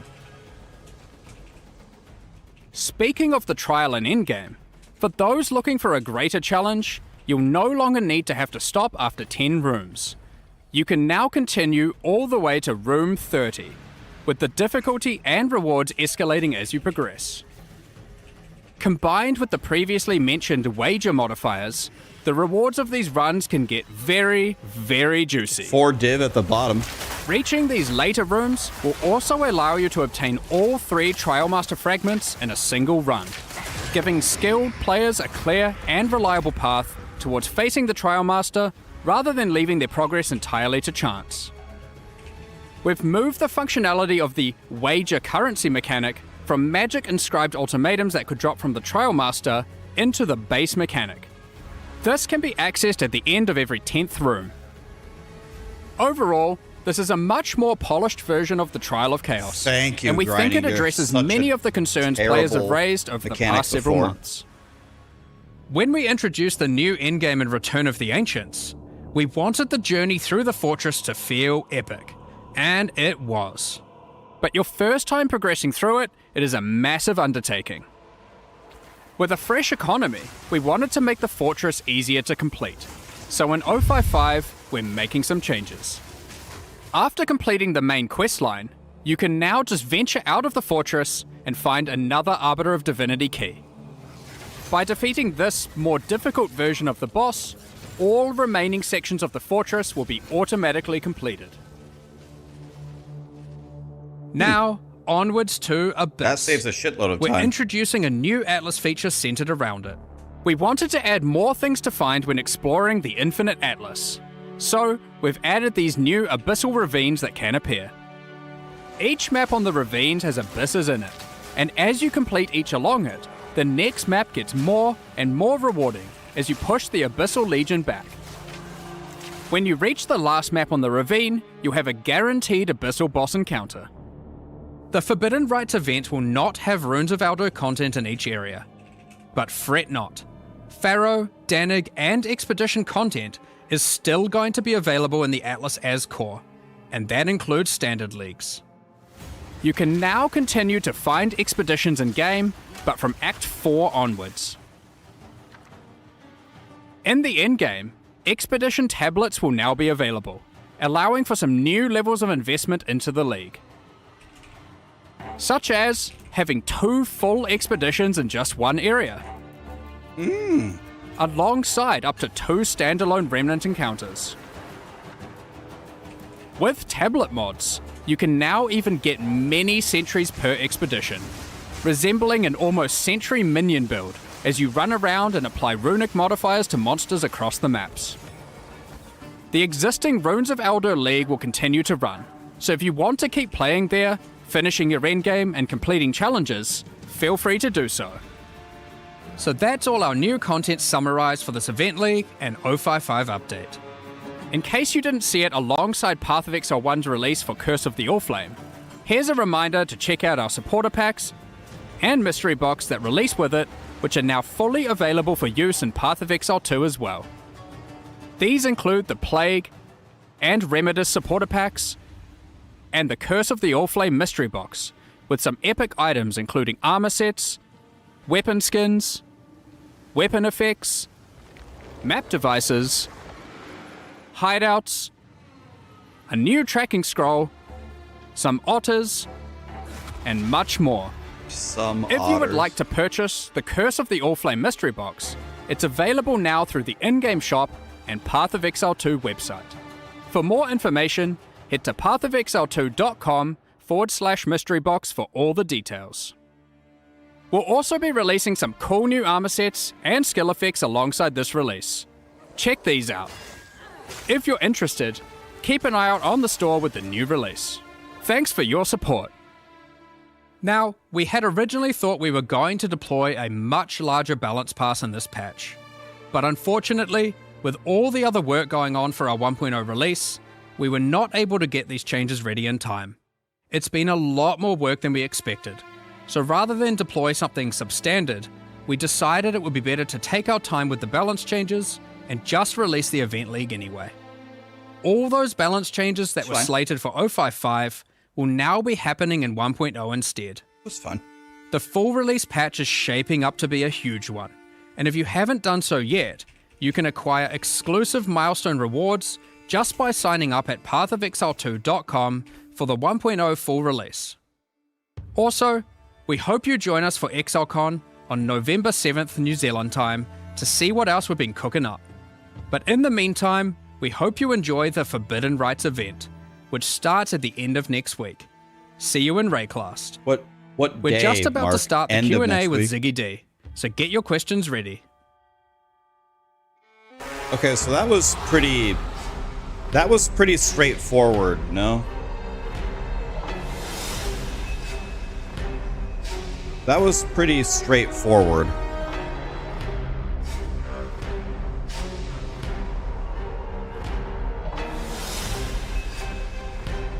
Okay.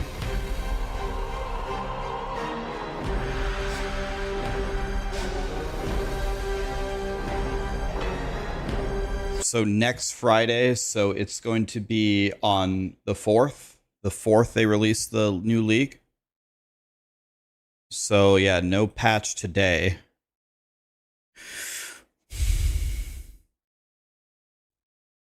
When does it start? Next Friday, I guess. So here's what I have for the summary here.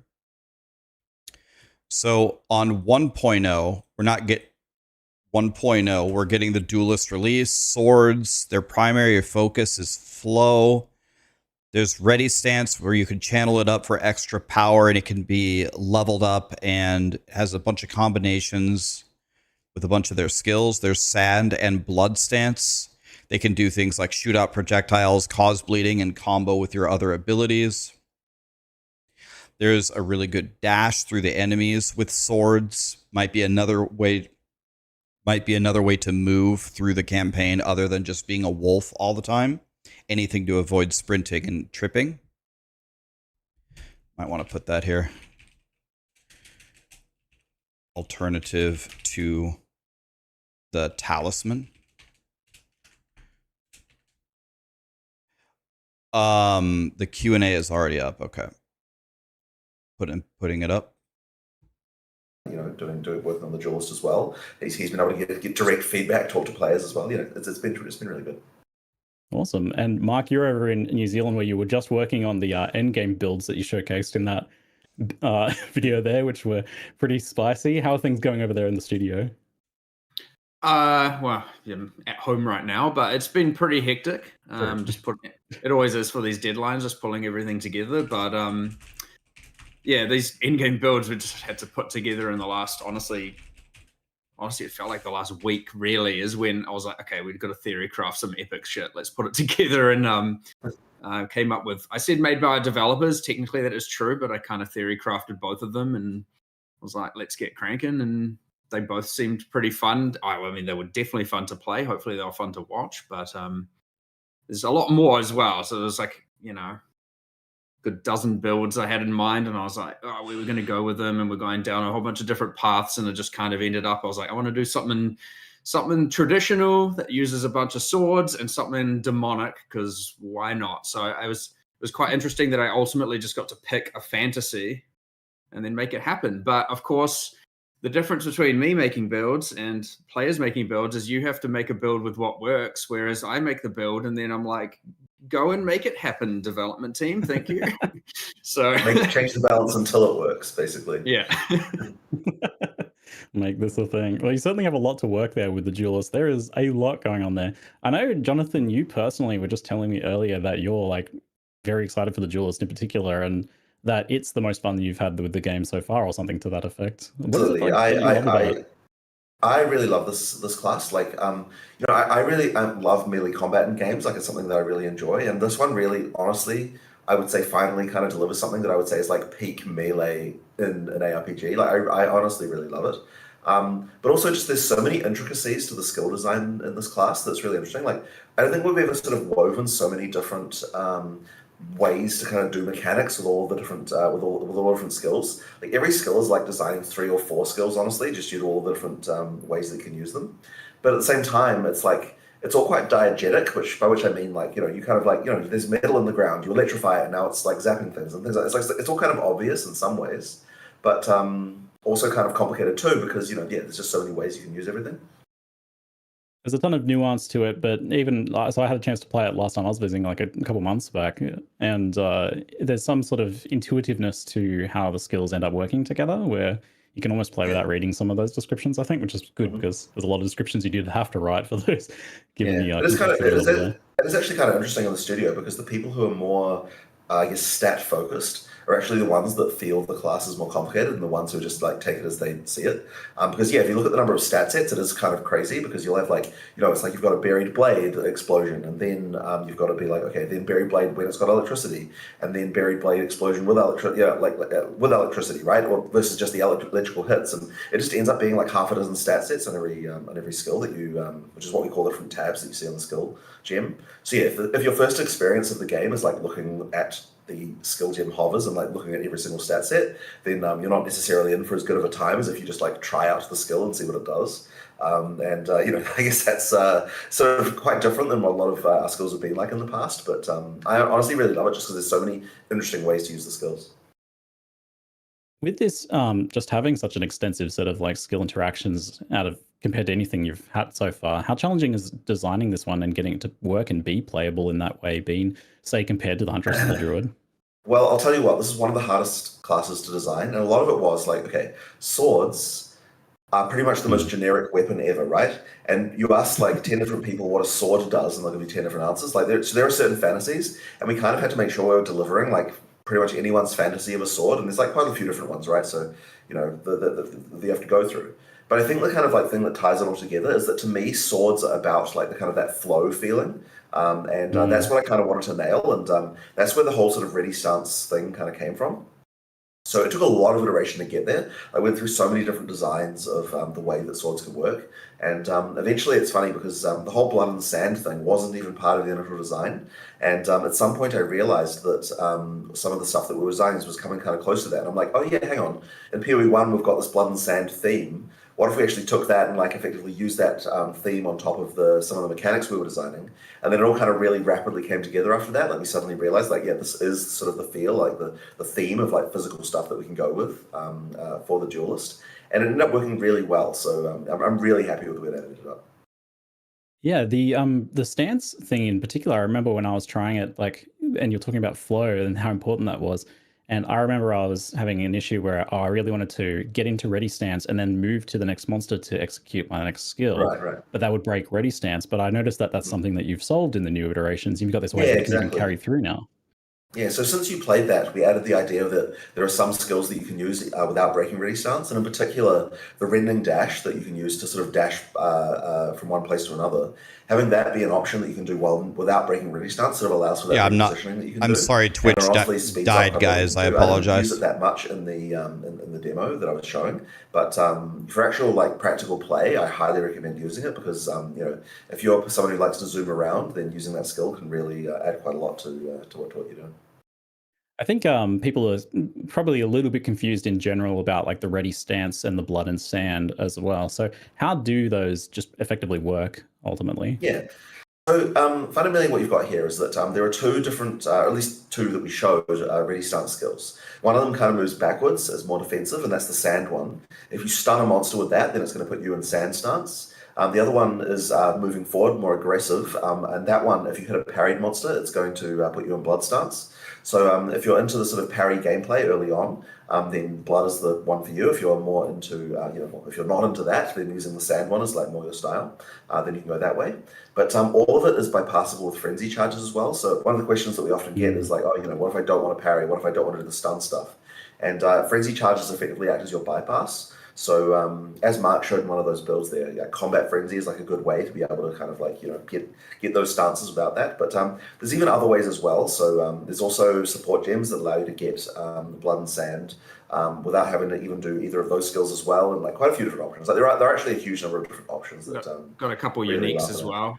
We've got at least one sand stance unique and one blood stance unique right now that weren't shown. And then there's also the thing of getting blood on the ground as a way to get blood on things like Cyclone. I actually didn't realize this was going to happen, but in one of my demos, I had one of those vampire monsters from Act 1, and it's like, use one of those blood pools on the ground, and that actually triggered the blood. And I had no idea that we actually had done that even. Like, I didn't realize that those blood pools technically were the same mechanic. So yeah, you can like get blood-coated Cyclone from just playing against one of those vampire monsters. Well, that sort of touches on one of my other questions then. So, like, some people, I think, especially people who maybe just played a little bit of parry when Huntress first came out, and obviously since then it's changed quite a bit. But about parry, some people are definitely worried about parry. Like, they see that as like a negative for a class to be focused on that because of the bad experience they might have had with it or something. So, how has parry changed or been improved here? And also, how like mandatory is it for the duelist playstyle there?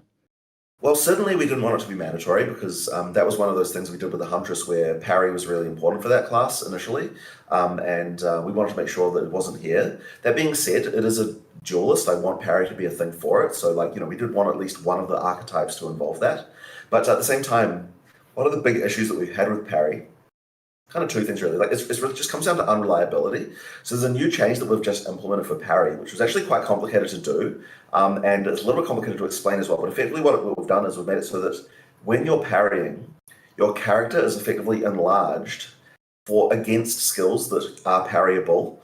So that means that you'd kind of have this problem before where you'd feel like you would try to parry something, and it looked like the monster would kind of hit you, but it just didn't. And that was happening all the time, and like one of the frustrating things about parry.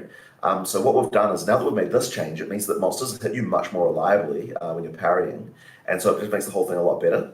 But the other issue that we had as well is just boss fights. Like some boss fights just don't really have a lot of parryable attacks, and that's where the shield thing comes in. We can do the shield bash to allow you to parry a monster even when they're not attacking you. So that one's kind of like, it also can be used during clearing as well. But I sort of saw that as fixing like the boss fight problem of like, yeah, just some bosses just don't have abilities that easy to parry. So it makes the whole thing a lot more reliable in any context right there. So both of those changes together really do improve the feel quite a lot compared to what we had before. And honestly, like, I mean, I love to parry personally, but as I said, even with that said, we know it's not for everyone, so we wanted to make sure there's other options too. Yeah, that shield, the Buckler shield bash parry was super satisfying when I was messing around with that. So it is one of those things that's so hard to explain to people though, because where do you even put the tutorial for that? Like it's just kind of like an extra thing on your native skill that you've got, like, you know, just the shield that you've got right from the beginning. You know, normally people don't look at the videos for like the base skills like that. Like technically there are videos for it. If you go into the alt menu, you can get to it. But yeah, like nobody's really digging into there and looking for that. So it's kind of hard to find where to explain that. But I guess anyone who listens to this live stream will know about it. And hopefully I gotta that'll be honest, slowly make this is its way making to me the community. less excited yeah, for swords. like, I didn't even know about that until you told Parrying, me. jumping backwards. A couple more parry things. Have to generate frenzy charges. We have not that I'm trying to spoil everything. This is kind of exactly what I didn't want to hear. A new reservation skill called codenamed Arcane Parry right now, which is effectively it charges up, and then when you parry, it does a much more significant shockwave comes out of you, just to like allow for a lot more area of effect coverage. And that means that all those monsters get parried as well, by the way. So the point of this is to effectively make it so that, like, we had this thing before where there was a period there where parry was like had a really, really huge range.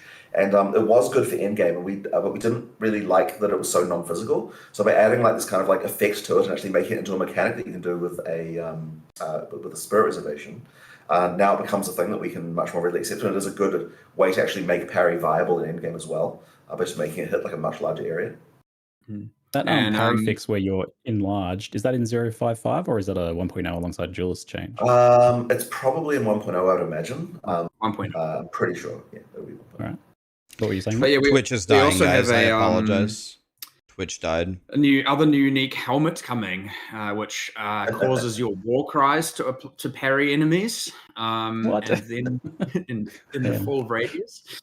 And we also have we're currently trying. We're hoping we can get this, but just so that if people want to play two-handed sword and want to still engage with it, we're trying a two-handed sword base type that grants parry, and you can parry with that. So that'll be a very specific base type. I'm excited about that.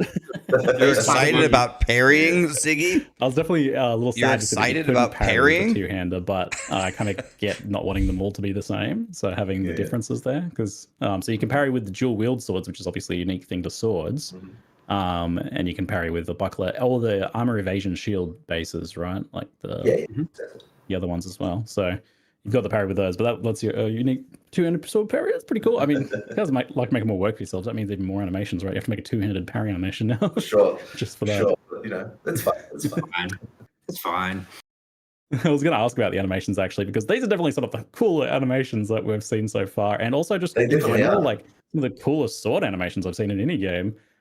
Even noticing yeah. like some real kind of like authentic aspects to some of the movements and stuff. Like obviously it's over the top, like giant sword slams and stuff, but some of the like movements in like say the cyclone and the way the swords twist around and the swords are handled and stuff like that. I'm like, oh, there's someone Twitch knows. imploded, guys. I sword apologize. on your team. It has done a phenomenal job, not only of the animation itself, but also just researching stuff. And I actually had someone at Gamescom, like a journalist, say to me that they actually know how to, they've used a sword and done some like, blade practice. And the first thing he said to me was, oh, like, did you like hire anyone to like advise about this? And it's like, no, one of our animators just really interested in this stuff. And what they do is he's got like a weighted, sort of weighted plastic blade that he's got in the studio, and he can film video reference of himself like doing things, and sort of get some of that to get video of it that he can use to kind of work out how to do the movements. But he's just really interested in all of this kind of stuff, and he does a lot of research, like watching YouTube videos of actual people like doing this stuff, and it's resulted in like just a really amazing looking set of animations. Like honestly some of the best animation work we've done. Yeah, I would have believed if you had said like, oh yeah, we had some Heva guy came in, we mocapped them or something. So that's really impressive work. So some great stuff. Yeah, it looks super wicked. But at the same time, like you've also not been afraid to go a bit over the top there. One of the press images with a gigantic anime. Yeah. I mean, there has to be some level of anime inspiration if you're talking about swords for certain things. Like as I said before, like everyone's got different fantasies about what being a swordsman means, and the sort of anime sword thing is definitely one of those. So we kind of had to have it. Yeah, you've tried to touch on all of those. You definitely got that dash in kind of nothing personal anime thing where they slice and then fall apart afterwards. Yeah, exactly. So I'm not sure if we even showed that in the video really, but we actually have some new tech now where all the monsters are capable of being sliced into pieces. So it actually works like all the monsters are being like split up, and then we can. It's actually a mechanic. You know what? Actually, one of the in-game builds had it, didn't it? Where you slice monsters up. And then we've even got mechanics to take advantage of that, like the one that makes so that some of the chunks explode after they get sliced up. Yeah, so it's an actual thing now. We kind of originally did it just as a visual cool thing, but we turned an actual game mechanic as well now. So that's kind of interesting too. I had the meat chunks on bleed. I think we're calling them meat chunks internally. Meat chunks on bleed, but I didn't have the meat chunks on slice and dice or whatever. Right. Okay, you didn't know that. No, with that's a different build. Right. All up, I know that this has been a pretty challenging class to showcase, and it's something we chatted about quite a bit, how you wanted to like show, the campaign and the end game. And I think like having both of those here in this showcase has been really good for people so they can see and have like kind of like that full picture. Obviously, wanted the slower technical stuff to show like how the animations work, how the interactions work, and then you wanted the end game to show like what people can aspire to. But how well do you think overall that you've been managed to communicate the duelist here? Because I feel like it's a hard thing to nail down without actually playing it.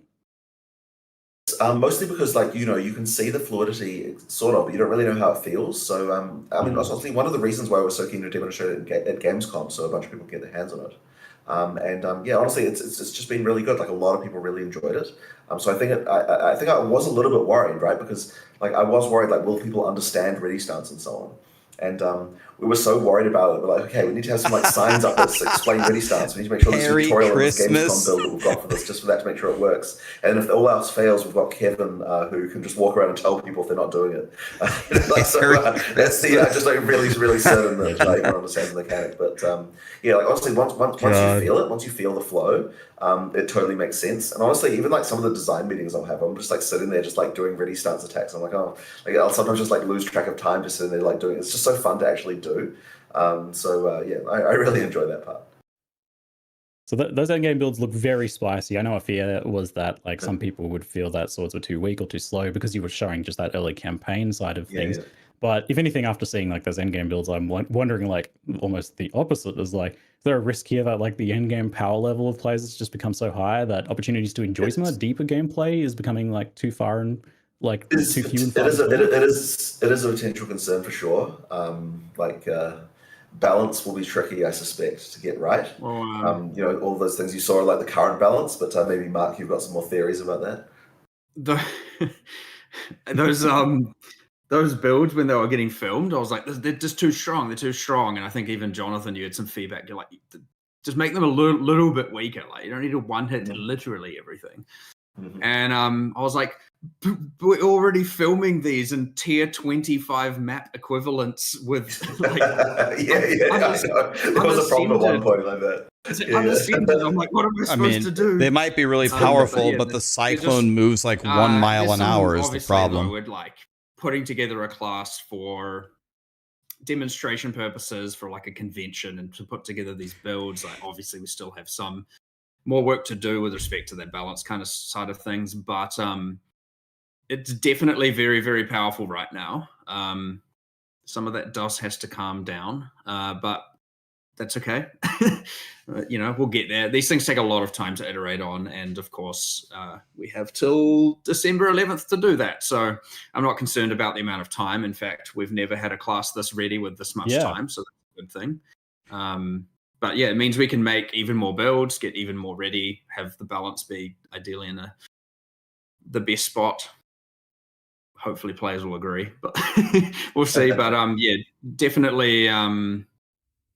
I would say right now it is too OP for sure. Like, it's. I mean, I've played through the campaign a whole bunch of times on it, and I'm just like, you know, I shouldn't be this powerful. Like comparatively with everything else. Like I get that people at Gamescom might not have the same kind of, because like that's you're starting in Act 5, you're on a pre-made character. What is the gear even like? It's like not necessarily. Wait, they're playing Act 5 at Gamescom? You know, people there are probably going to have a different experience, but you know what you see is very strong. Also, but again, and that is filmed in. I understand tier 25 map. What does that mean? We have obviously we can just set the levels of any area. That is a tier 25 map equivalent of filming for those in-game builds. So yes, there are some power concerns, but it's again with this much time, it should be pretty easy to deal with it. Cut the power by 90%, increase the speed by 90%, please. Yeah, I mean, so this is like way earlier than you've ever been able to showcase class. So getting that hands-on in the public, it gives you lots of time to make those tweaks and see all those points that people are like, oh, people keep missing this detail as you're going around and being like, oh, you can do that. You'll get to kind of learn where those pain points potentially are. Mark, I noticed a bejeweled implicit on Oro's sacrifice. What does that mean? Yeah, well, okay. I've mentioned a few cool base types. So we just to clarify, there was the two-handed sword with readied stance. With parry. Right, and these are base types. So we've put a lot of effort into making the base types of swords real like epic. And honestly, I want to then propagate it to every other weapon type. To be honest, so we've got, just to clarify before we get to bejeweled, we've had parry two-handed sword. We showed a base parry duration one-handed sword. What was the other one we showed? Two-hander. There was the buried blades are ancestrally boosted that we showed in that video. And then Oro Sacrifice has bejeweled, which is the base type property of the Twilight Longsword, I believe it's called. And that item comes with a dual socket instead of regular sockets. So it's not necessarily better, but it's sort of interesting, and it's trying to just create a bunch of different things with all the different base types where, that whole suite of them that will drop at end game. So currently, like a lot of weapons, you probably get like 5 base types at end game, maybe 6. Pretty much the entire sword line will have a end game counterpart with all the implicits, just because we've put a lot of cool stuff there. And you do still have your traditional, here's the one that's high attack speed, here's the one that's got some crit, here's the one that's just the bonk damage and all of that. But then all the others we've tried to make sure have really special implicits, and that includes the base type of Oro Sacrifice. So yeah, hopefully people enjoy it and think it's cool, but I definitely was pretty excited about it. And honestly, I find now the base type itself like has some build enabling properties, which I would say hasn't really happened before. So I'm excited to see having that extra axis of like, damn, what sword do I want to use? There's like 3 or 4 options here. I don't know what to do. So I'm pretty happy with it. Yeah, I love these bases with like weird implicits that do interesting things like that. So I hope that is something you propagate out to the rest of the game there. Love it. Let's talk about what's coming up in the nearer future for people to get their hands on with.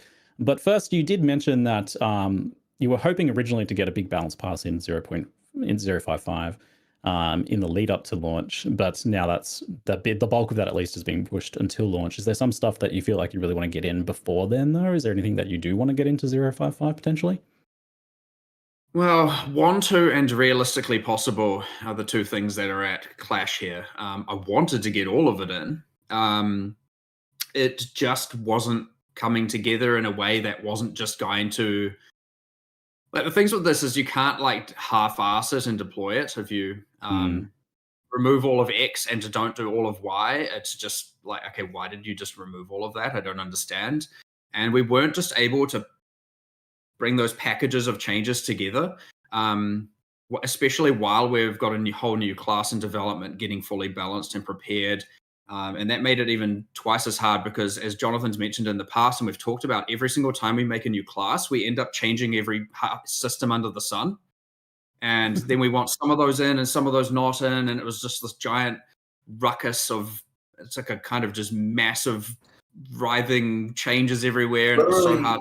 Literally just merging the changes was a disaster. Like, just like picking the things, like the commits, like, do these ones go in, do those ones not go in? Like, we're in the middle of doing like a massive bleed revamp in order to do the duelist, and yet we also want to try to somehow, like, what parts of that need to go in and what parts don't. And, you know, like, it's just like such a crazy puzzle. And we are at the point where literally, like, our producers were like, we don't know if we can make a build of this. Of like what you want, like, we've got a bunch of changes. We don't think we can even create a build that works. Why are people asking me if I'm so negative when I'm not saying it was any challenging words? even on that level. But you not guys only need that, to there was stop the trying issue to of be just like more changes were psychologists. needed, like more Just things needed. watching the presentation. For example, to support echoing strikes, we had to make it, we effectively refactored our entire cloning system, which kind of touched on every single skill in the game. And it's like, okay, well, we don't want that because it's untested, has a bunch of ramifications and stuff we still need to iterate on. Yet now any change we have to make to every single skill now has a conflict when we're trying to merge it to the actual build. And honestly, it was just turning into an absolute disaster. And it was like, okay, this just isn't going to be ready. And we're just going to have to keep delaying it. And to the point where, like, what are we even going to get here? And yeah, it just wasn't really feasible, honestly. And it was causing us, I mean, honestly, I would say that working around all of that was making everything take significantly longer.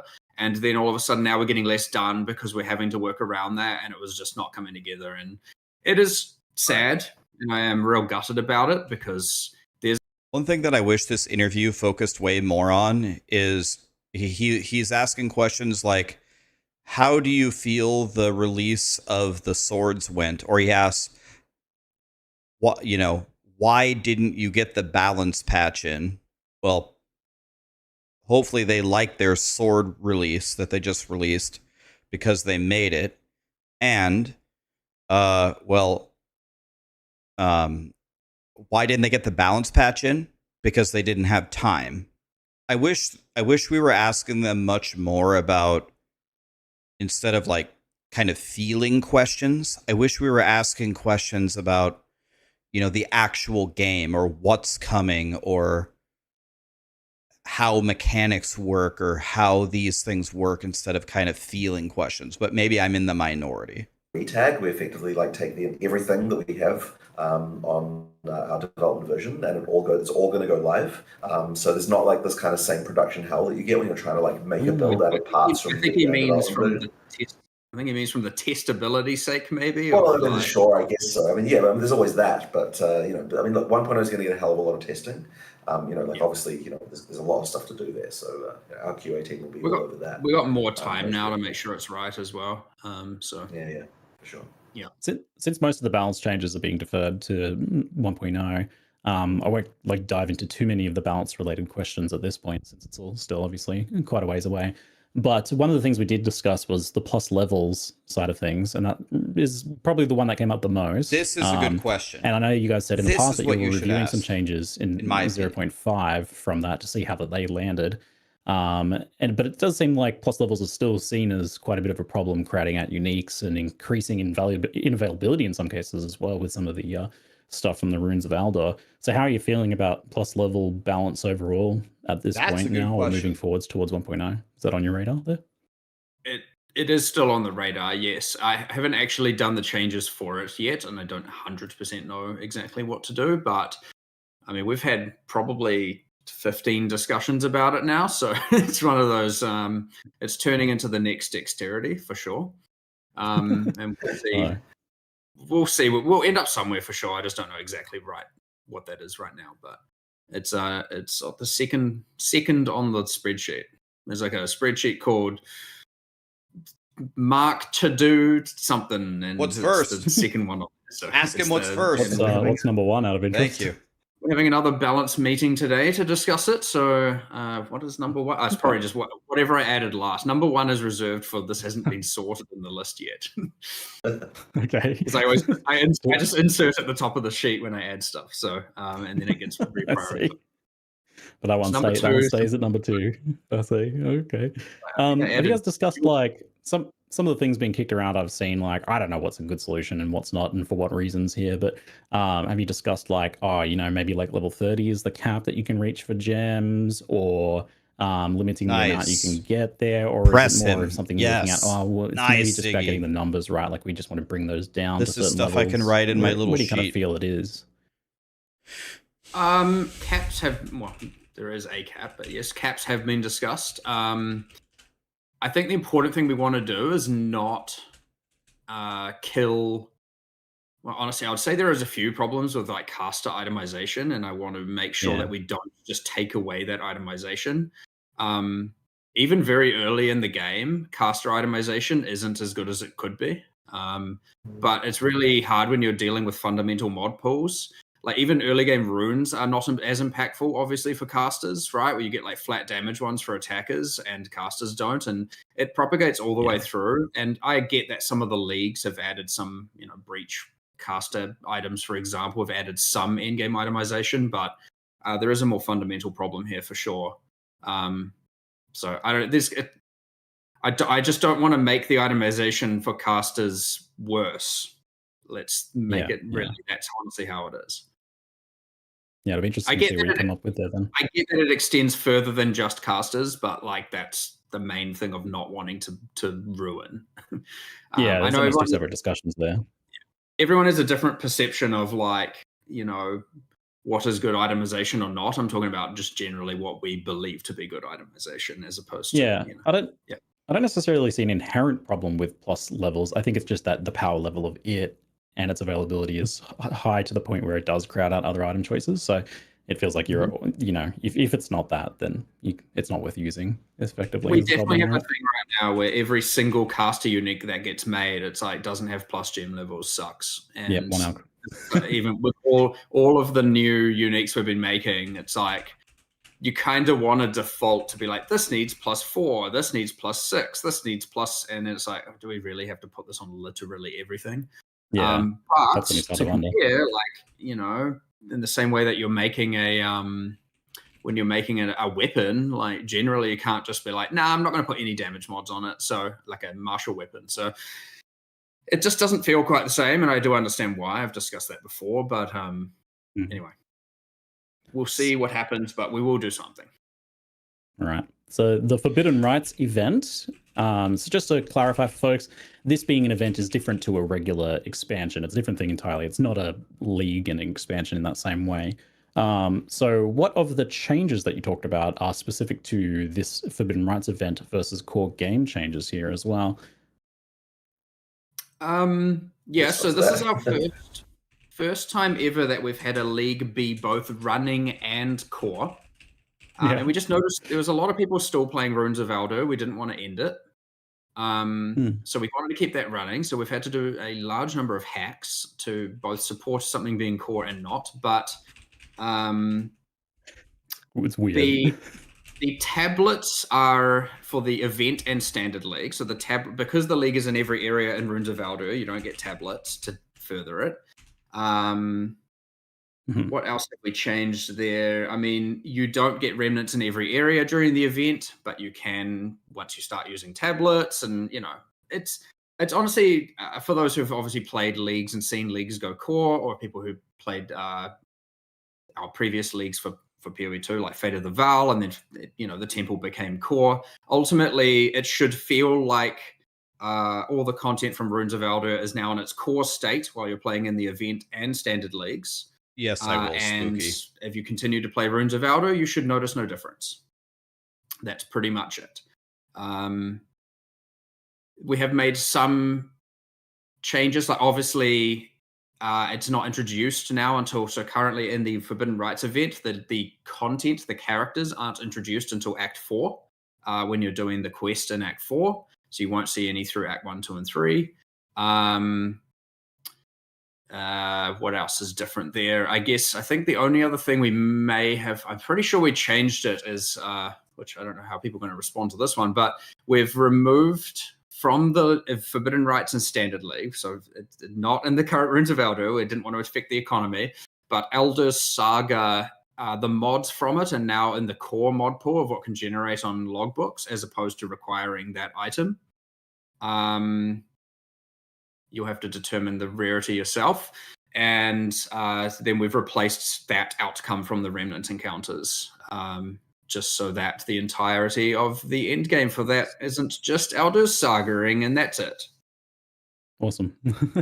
Good stuff. That's honestly probably the ritual, a good speaking change. of like the end game here for the league, for the new league, the event, the Sacred Bloom from the rituals that lets you add the Sacred Wildwood to maps. How rare are these roughly? Is that something we can be applying to every decent map, or just kind of the most juiced ones because it's like going to be rare and valuable? It's a big thing, being able to get the Wildwood. It's about 1 in 5 maps to get one about, but Okay. give or take. So yeah, you're not going to run it every map, but of course it's tradable. So yeah, feel free to just go ahead and buy them. So yeah, I don't know. I think that was a pretty decent rate, but we may still iterate on that. That seems like the sort of thing you could easily like afford to run fairly frequently then. With that being the case, back in when we had this before in Affliction League, it was probably the most insane juicing thing we've ever had. So both in terms of difficulty and reward, which is really cool for a number of reasons. Like obviously people like big loot explosions, but also you could make like the hardest monsters of all time outside of like, deepest delves. Is this potentially going to be a similarly spicy thing for Path of Exile 2?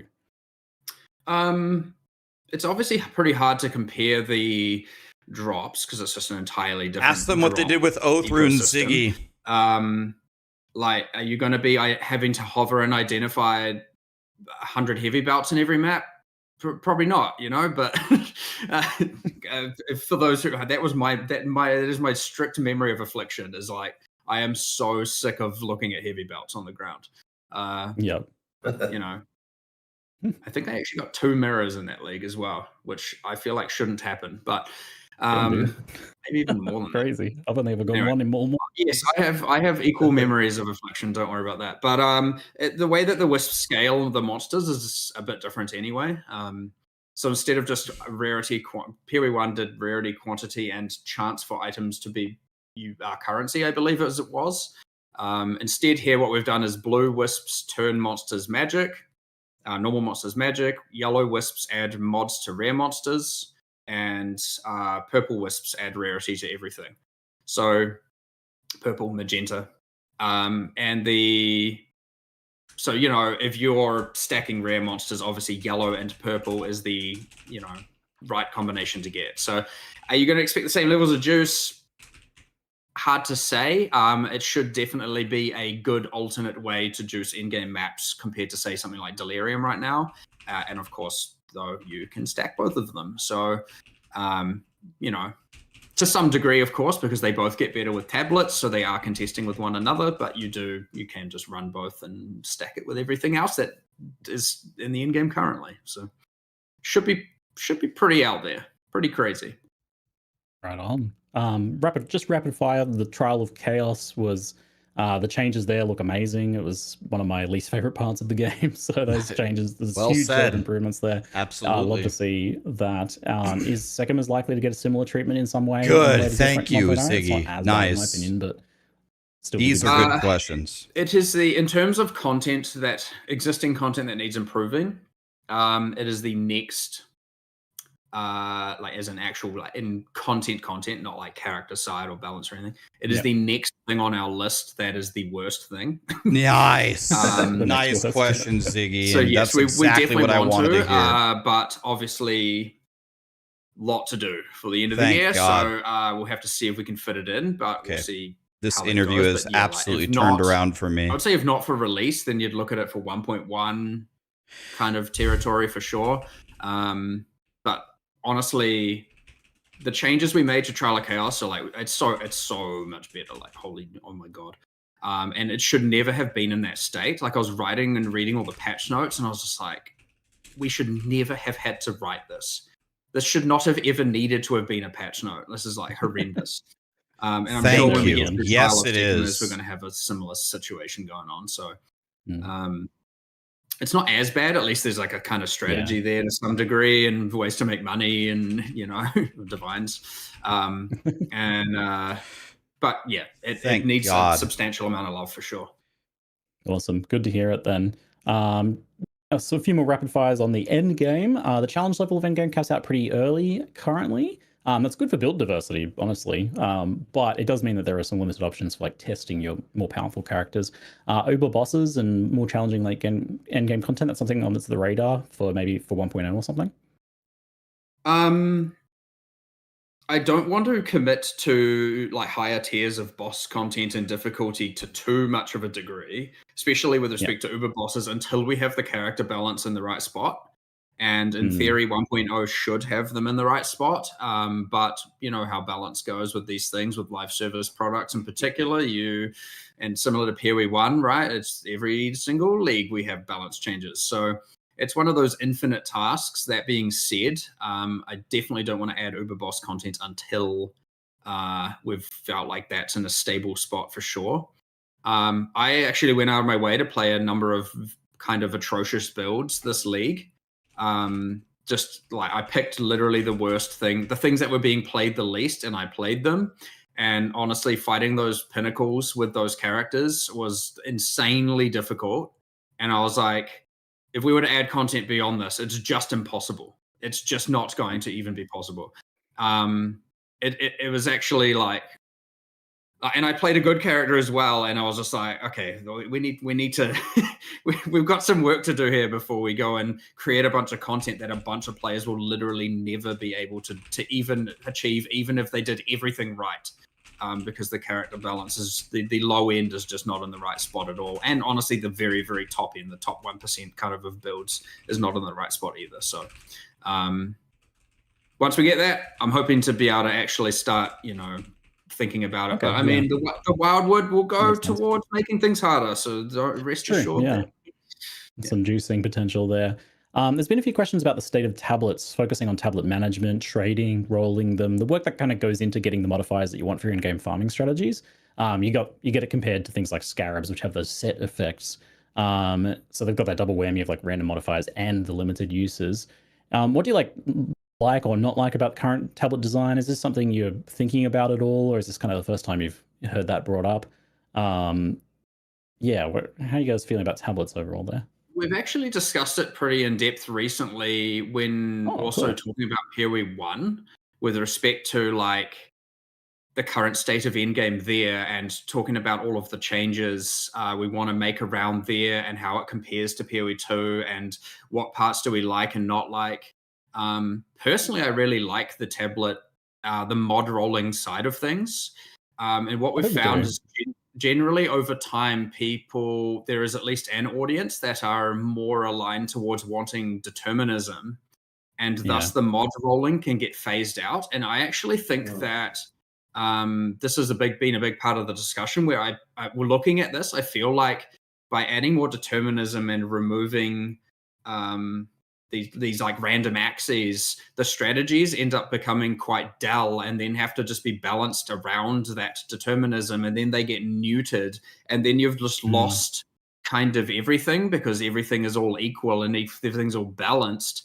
And it's had that effect. Like, definitely it's had that effect. As to where the fine line is between the kind of mod rolling and the determinism, I'd say that it's something we still have to kind of figure out. But I'm quite happy with how that is right now, where there's like some crazy stuff you can do, but it requires specific tablets with specific mods. And so, yeah, I immediately, I caught us. We were actually doing this for 055. I was like, all of a sudden I saw a bunch of the really spike modifiers getting kind of like people pushing to nerf this, nerf that, get this in line with the rest of the content. And I was like, let's not do that right now. I think there's one or two that, like, okay, I understand the beyond reason, but I was like, let's pull back some of that, because I want to actually reevaluate how much power you should be able to get out of these random modifiers, as opposed to things that are just baseline always on. So yeah, there's still some evaluation to do there, but personally, I'm quite happy with it. I love that you get some tablets that are out of control and cause you to have, well, my recent demonstration, an army of sentinels or sentries following you around, adding runes to everything. We have some crazy stuff with the Expedition. I mean, the Expedition tablet mod is actually a lot larger and has a lot more spike stuff at the top, so I'm actually quite curious to see how people feel about that in the Forbidden Rites, to see how that plays as well. We've tried to make sure that mod pool is larger than the other tablet mod pools, to see if that is a something people resonate well with or not well with as well. So yeah, you can. Okay. Anyway, my point being, like, we're still discussing it, and we're still kind of testing some stuff with the tablets, and Forbidden Rites will reveal some of that. But ultimately, personally, I'm pretty happy with where it sits overall. Awesome. Yeah, it's good to hear it's in discussion then. One thing I saw that was like maybe an easy win was to get bookmarks in for the in-game trade, because I think people use that for convenience when trying to trade this stuff, and being able to set those up and bookmark those would be pretty sweet. Pretty sure that is a thing. Oh. So yeah, we have favorite trades and recent trades as two things that are internally, as of yesterday, implemented on PoE2. Oh, hell yeah. Awesome. I think it was on gamepad and or console, and now it's on keyboard mouse as of yesterday internally, and that we should be able to get that into 055. Yes, excellent. Easy win. Good to hear. Well, I will let you folks go, and we've got a race to prepare for to swap over to here in just a moment. Looking forward to casting out as the grand final of the qualifiers. All right. So that interview, the questions got a lot better for me at the end there. I mean, Ziggy does a very good job, so he has his own style. I'm just always thirsty for info. Let's just recap this really quick, guys. So the Duelist is coming in 1.0. We're getting swords. Honestly, we saw a lot of really cool things with swords. If I could summarize this in general, the thing about swords that has me concerned is, like they said, one of the stances you have to parry, or one of them you have to get a stun, or one of them jumps you backwards, or then they show Cyclone that does so much damage and one-shots everything, but then it moves so slowly. Whereas a lot of the builds that we're used to, no matter what you're playing Twister, you're playing the Monk, you're playing even Plants. Plants doesn't have any funny tricks. We don't blink around or anything. We just put a lot of movement speed on our boots, and we run forward and we throw plants, and it kills the whole screen. So, I don't know. Mark and Jonathan said for them internally playing it, that it's the most fun thing that they played, and that it's super overpowered relative to the other builds, essentially to the point where they have to nerf it before the 1.0 release. So I don't have any reason to believe that either of them are lying. It's probably true. But just hearing all the parry, stun, jump backwards, Cyclone moves 1 mile an hour, we'll have to see if we can get... We're going to have to see if we can get past these things. So So they have a new arena event where you like go through like a coliseum of enemies. And one thing I thought was very cool is like the enemies that were killed and like stabbed on the walls, you can loot them kind of like a mercenary and steal all of the loot that they had. Then they've got a big final boss with a ball and chain. The event we're going to get, I think they said starts next Friday. I'm going to put a question mark there. Starts next Friday.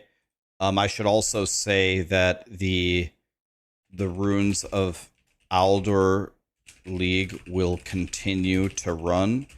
It's a reset if you want to engage with it. That's what they said. There's going to be new helpful rituals in the campaign that's going to give you leveling gear, and they're going to have very powerful rituals that are going to move the bosses forward. So I think in the first act, you're going to be fighting like 4 bosses on top of each other. I don't know. I hope you get a really good crossbow. I hope you get a really good crossbow in the act with the Rust King, because if you don't get a good yellow crossbow, that's going to be kind of difficult. But I guess we ball. And then they said that all players in the party now earn their own tribute and buy rewards instead of just watching the party leader do it. So that'll be good. They add the Wildwood Wisps from PoE 1, and they added a new type of wisp called Sacred. I'm guessing they're going to be super powerful. They completely redid the Trial of Chaos, which is one of the worst mechanics ever. It's almost universally hated. You could maybe find like 5% of the player base that actually likes to do Old Tomato, but nobody likes it. So you can leave between rooms. There's more rooms about slaying enemies instead of doing the terrible little mechanics that they want you to do. The elevators work better. The doors open quicker. They open from further away. There's less running between rooms. There's better scaling. They did a full pass on every modifier. It's easier when you first ascend, and they have better descriptions. You can wager modifiers for big risks and rewards. They made the Chimera arena smaller. It was a nightmare before. You're chasing them around. The rewards are way better. You get chests between each room, and they offer currency instead of the random corrupted gear. I have never one time, and I've played a lot, I have never once completed an Old Tomato and had a corrupted piece of gear that it dropped be useful for the build I was playing. It hasn't happened one time. So they just give us currency instead of completely useless crap. So that's good. And we have new soul cores. You can play up to 30 rooms for mega difficulty and rewards, and it lets you get all 3 fragments if you play all 30 rooms. And they said after you beat the pinnacle arbiter, but I think he said it has to be the non-quest arbiter, right? The non-quest pinnacle arbiter, if I heard him correctly. It unlocks every map. This will speed up your ability to get your passive points by a lot. There's new abysses you can chase on the overworld. Let me add the overworld map. And there's new expedition tablets. We needed those last time. I should also say Aldor's Saga reworked / removed. That was the main way to make money, but it was way too powerful. And honestly, the way that you would do it was so dumb. I'm glad that they did this as someone who ran 500 juiced expeditions last patch. The balance patch is not done. It will come in 1.0. And then what are their plans for plus skill gems? Are they going to do caps? They essentially said they're going to do something. Every unique that they make has to have a ton of plus skills for casters, otherwise it's garbage. But on the other hand, martial weapons also have to have a lot of damage, so you could argue it's the same thing. But either way, they're going to do something. And then do Wisp give different buffs than in PoE 1? He said yes, that they do. It's not going to have the juice that the original league had, which was super insane, but it will be very good for making it more challenging and giving you better rewards. Are they also going to change Trial of Suck My Ass, which is also the worst thing ever in PoE 2? And they said yes. It's next on their list as the worst thing in PoE 2. So that's the greatest news I've ever heard in my life. And then they said they'll add uber bosses when they have the balancing of the game better. So, aka not soon, because they played the best and the worst builds, and the difference between their performance on those pinnacle bosses was unacceptable.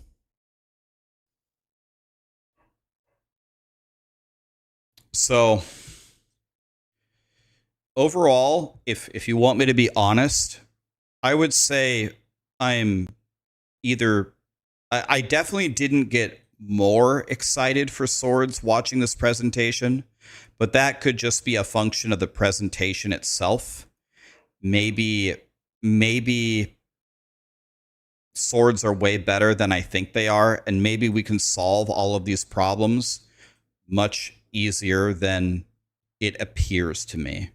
But I thought the rest of it, I thought the arena event looks cool. I think this Forbidden Rites event for a little mini event will be pretty fun. I love that Wildwood is in the game. I love the changes to Trial of Chaos and the fact that they're going to change Suck My Ass. I don't mind this change at all. Running around and doing all those maps was kind of boring and took forever. I love that there's Expedition tablets. I even love that they removed Alder's Saga. In general, I thought this update was pretty good for the game. Well, they also had 2 endgame builds that they showed. Why is someone ringing my doorbell? Anyway, guys, I would love to watch the race, and I am going to watch the race on my other monitor, but I actually have to go right now. I actually had to go at 4, so I'm going to head out. Thank you so much for being here. Let's see. Can I raid? I'll raid Angormus because he's about to race. Thank you so much for being here, guys. I actually have to go one minute ago. So overall, I'm pretty happy. We'll see. They said that swords are outrageously OP internally. So if that's the case, then well, I mean, I believe them. I don't think they're lying to us, so they're probably better than I think they are. Have a great night, guys. Thank you so much for being here.